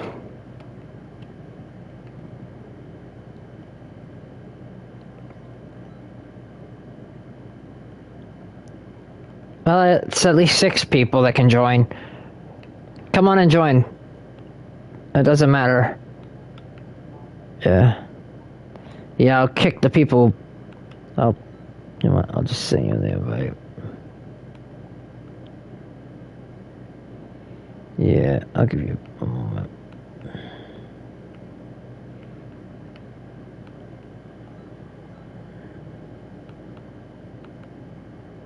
Okay, so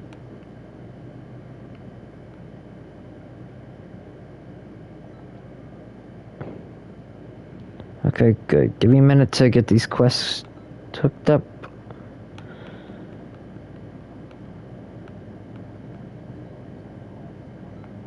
Yeah, we're gonna do the same quest like we did before.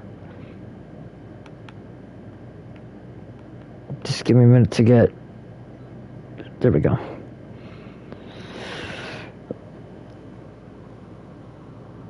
And put it in 6 slots just in case if anyone else wants to join. Up with the grind.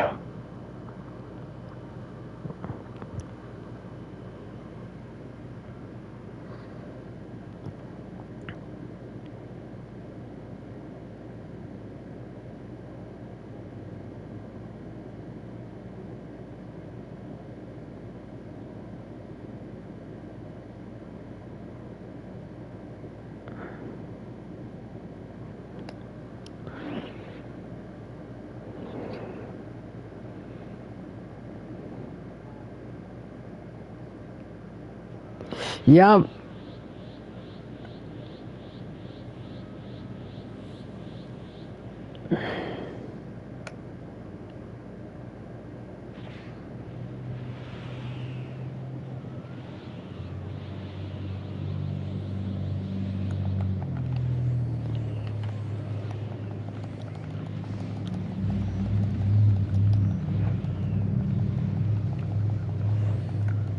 Nice!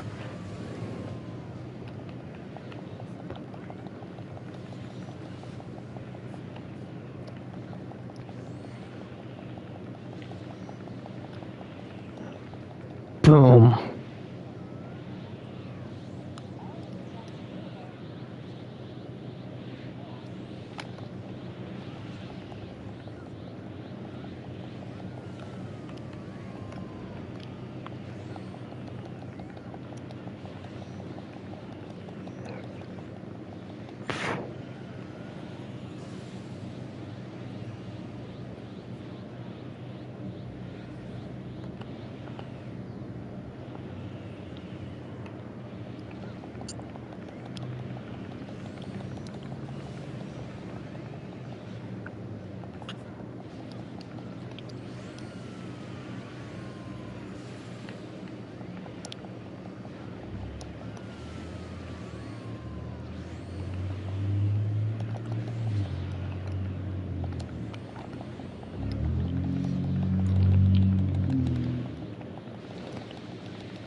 Nice, let's freaking go. Let's bring it on.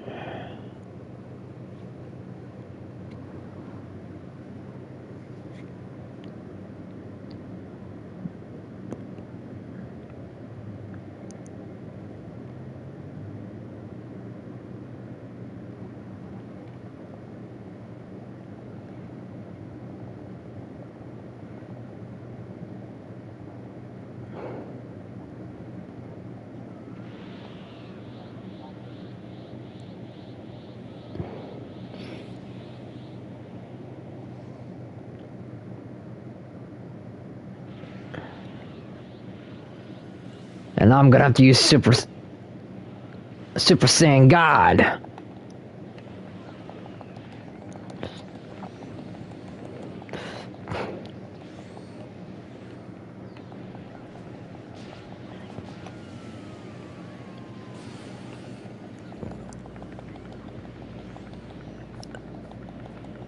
Boom.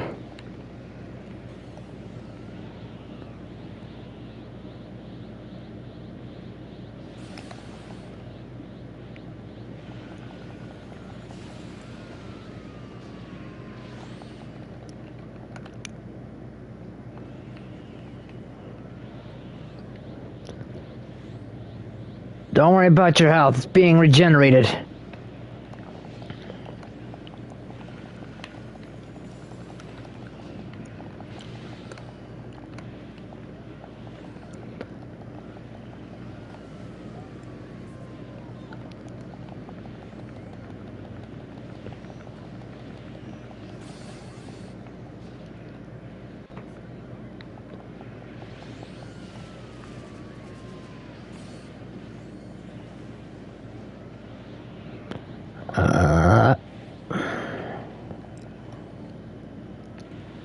We gotta keep damaging him.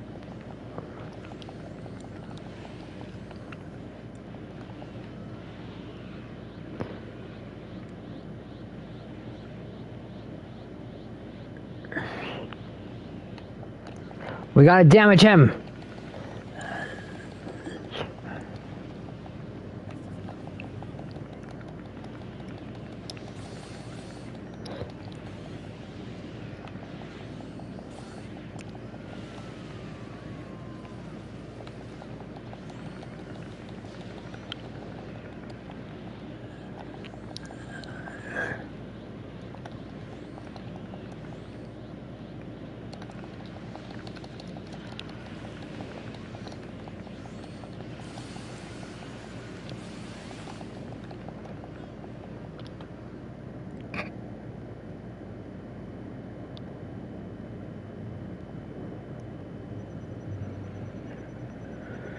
Oh shit.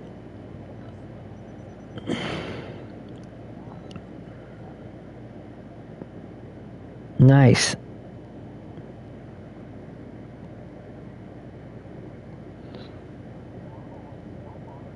Yeah.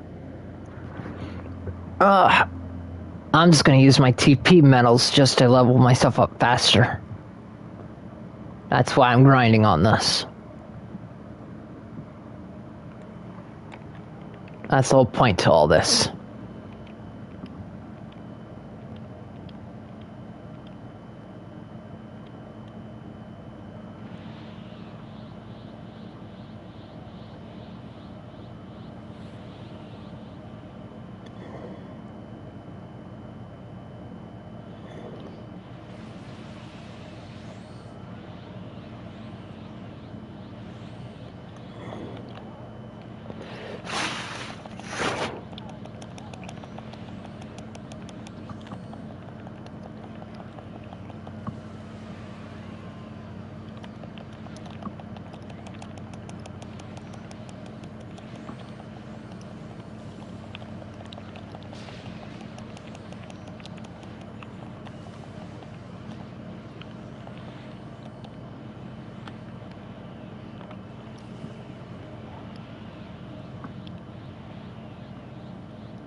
Boom!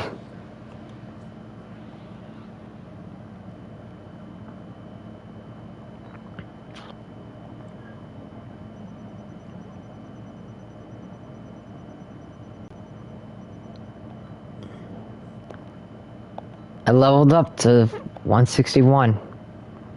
Nice.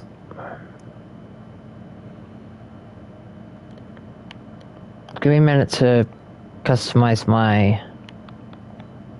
boost my attributes. Okay, so blast powers and strike power. No, let's work on my stamina. Yeah. Alright, ready?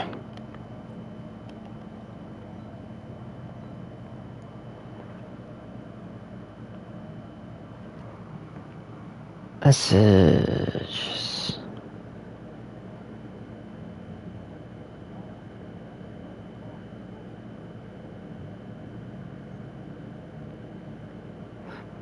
Yeah.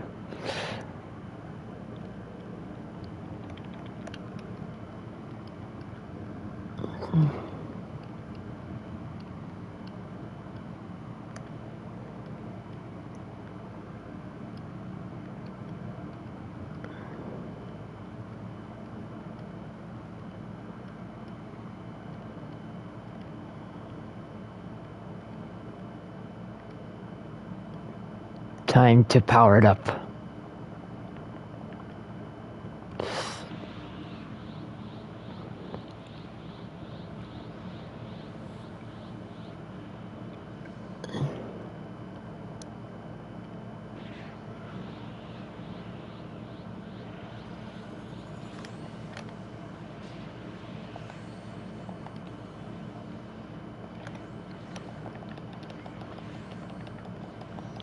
Damn it. Come on, you character. Work with me.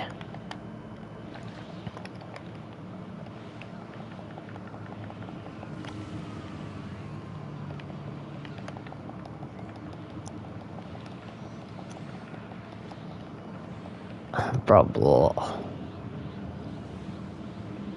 CPU's fucking annoying, bro. Blocking every damn...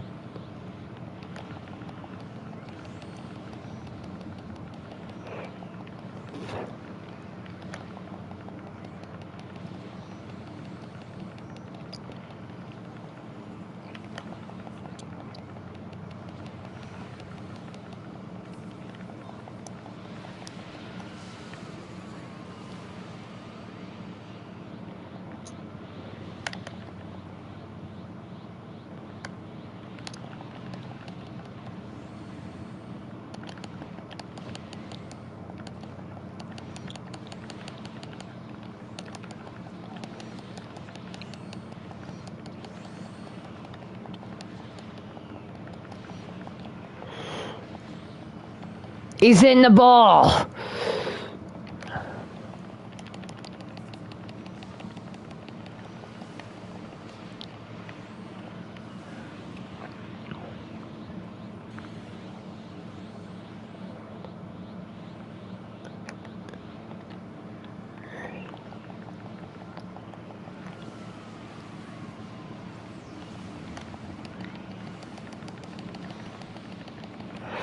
Boom.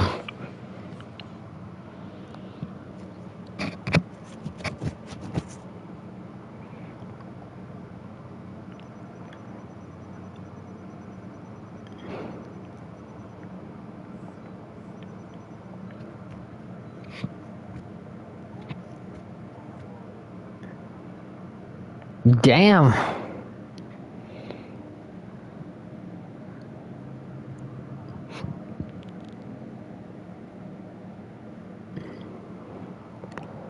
Let's go.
Dang!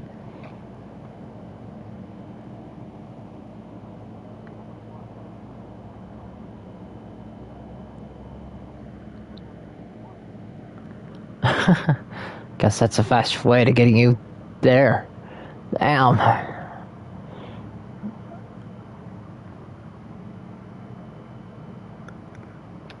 Alright.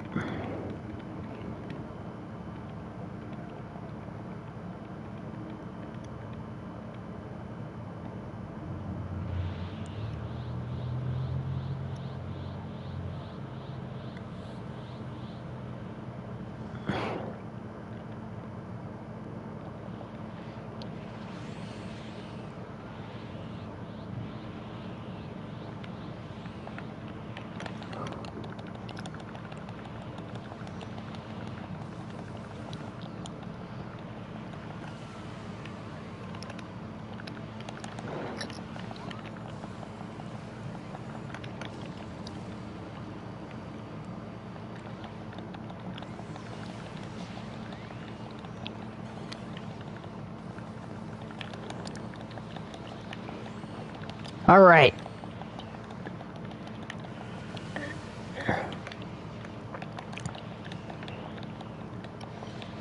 Gotta remember, he has a regeneration ability. He regenerates health every time. So we gotta make sure we gotta keep hitting him heavy. So keep hitting him with heavy attacks.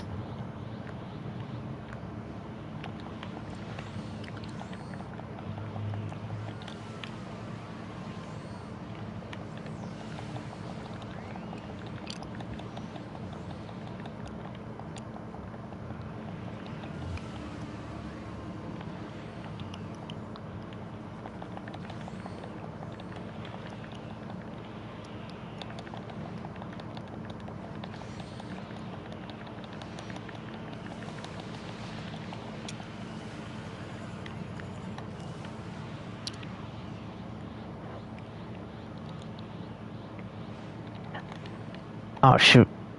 Let me help you out there, Ben.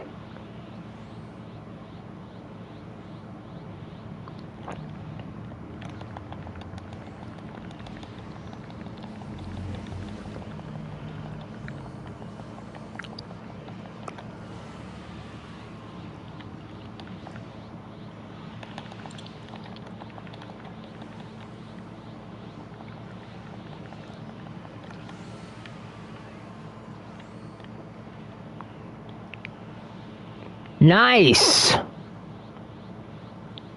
He's in the orb. Final strike!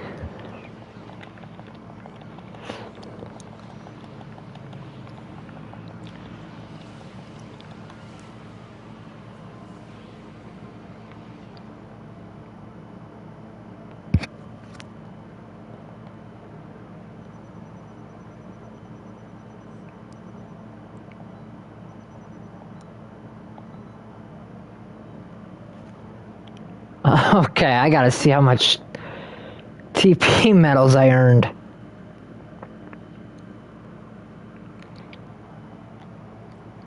I got 812. How many did you get?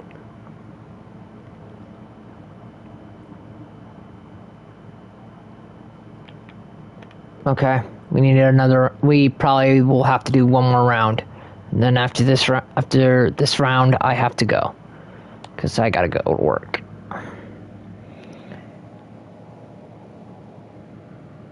Because I gotta go to work.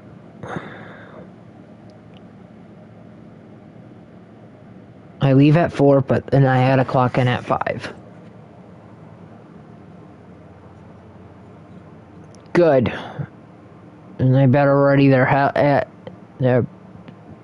better ready their bitch ass up. Because I ain't waiting for them.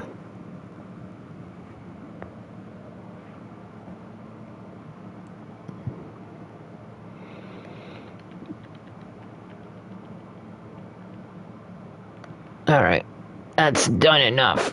That's charged enough.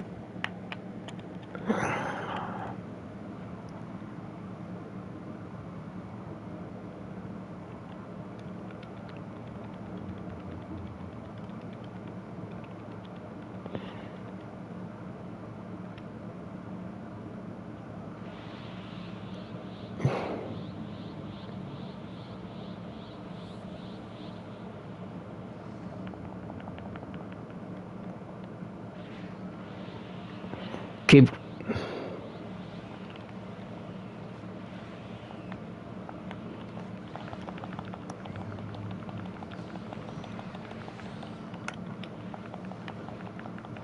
Whoa! That's super OP! Who the heck's using that? Whoever that is, they fucking got a goddamn good build.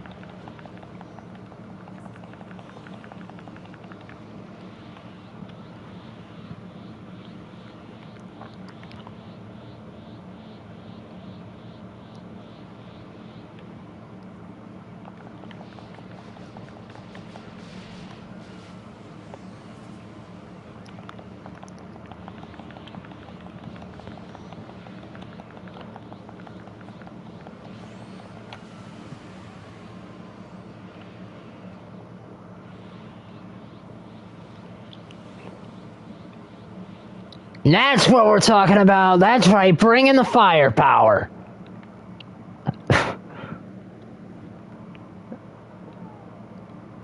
Nice!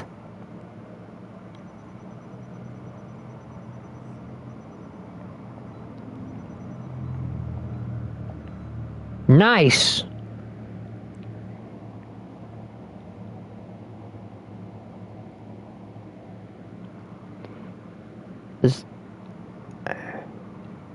We're on second round right now.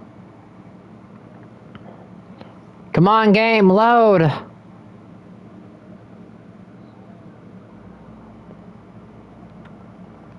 There we go. This is the we're on the second one.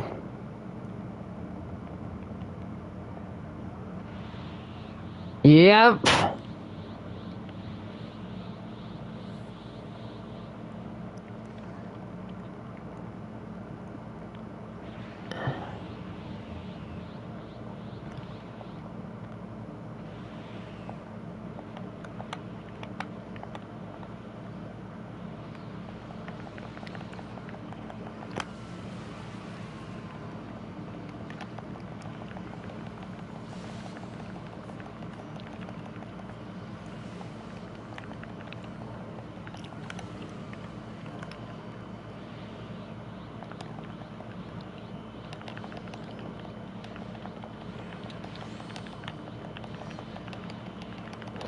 Here you go!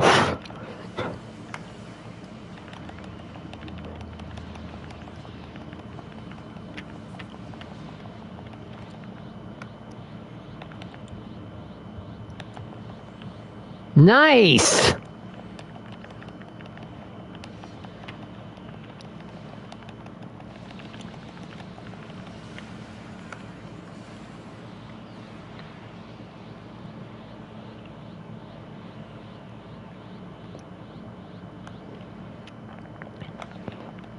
Blade!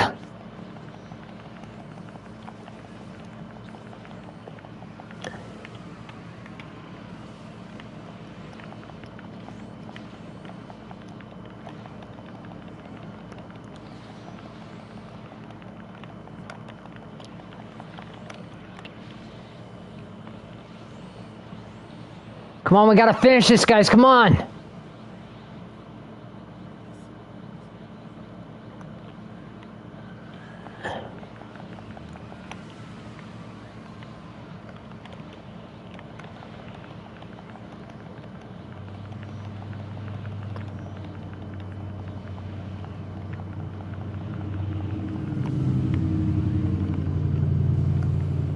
Nice!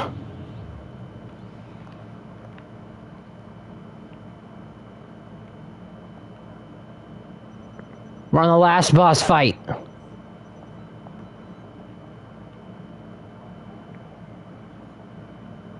Yep. Nice.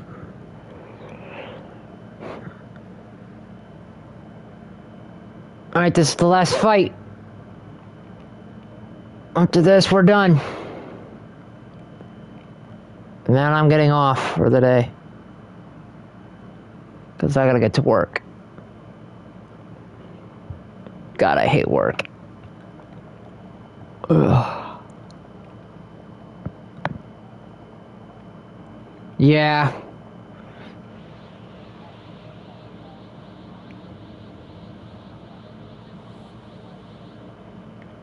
Nice.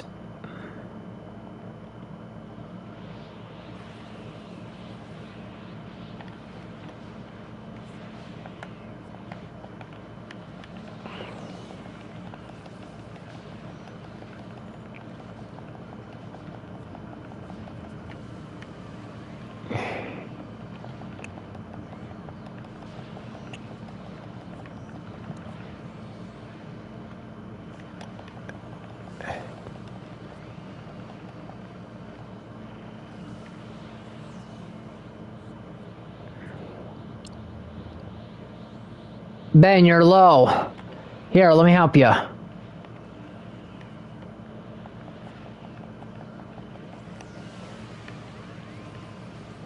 Damn, he beat the shit out of you, Ben. Fuck.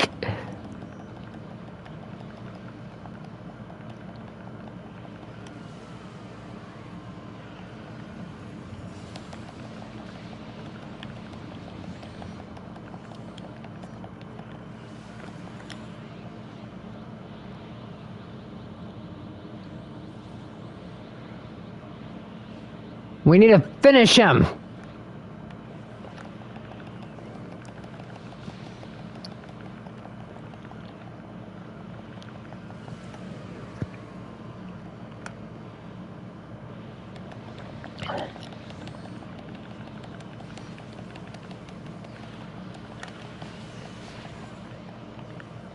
He's low.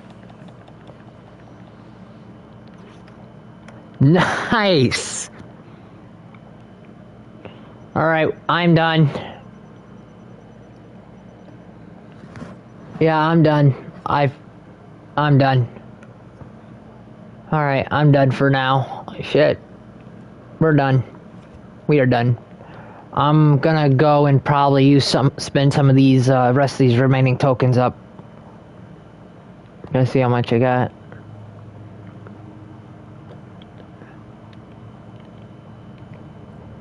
I got 890. I'm gonna go and spend it all. Yeah. Yeah. Well, I'm gonna go because if Dad gets home and doesn't see me gone, he's gonna be pissed. So I'm gonna go over and get my tokens done.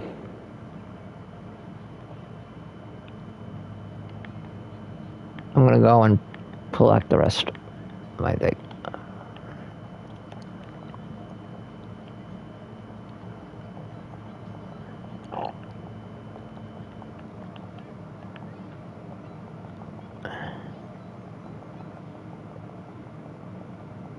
Hello.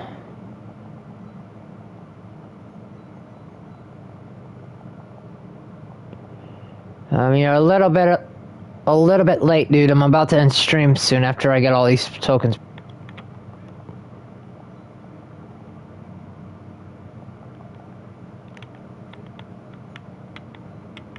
Yep. Yeah, you're a little bit late, dude. I'm about to get off here soon.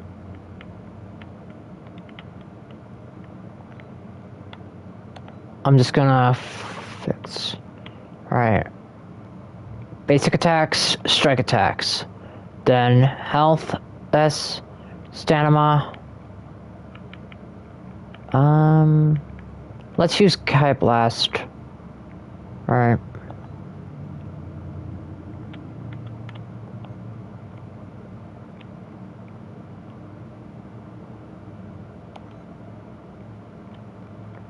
Located points will be saved, I'm sure. And then basic attacks, strike attacks will be the next ones I'll be maxing out. I'll come back later at 10 o'clock, guys. You'll see me live when I get back online on here at 10 o'clock. So, I'm glad you guys got to enjoy. I'll be back soon, so keep it lit and keep it cool. Alright.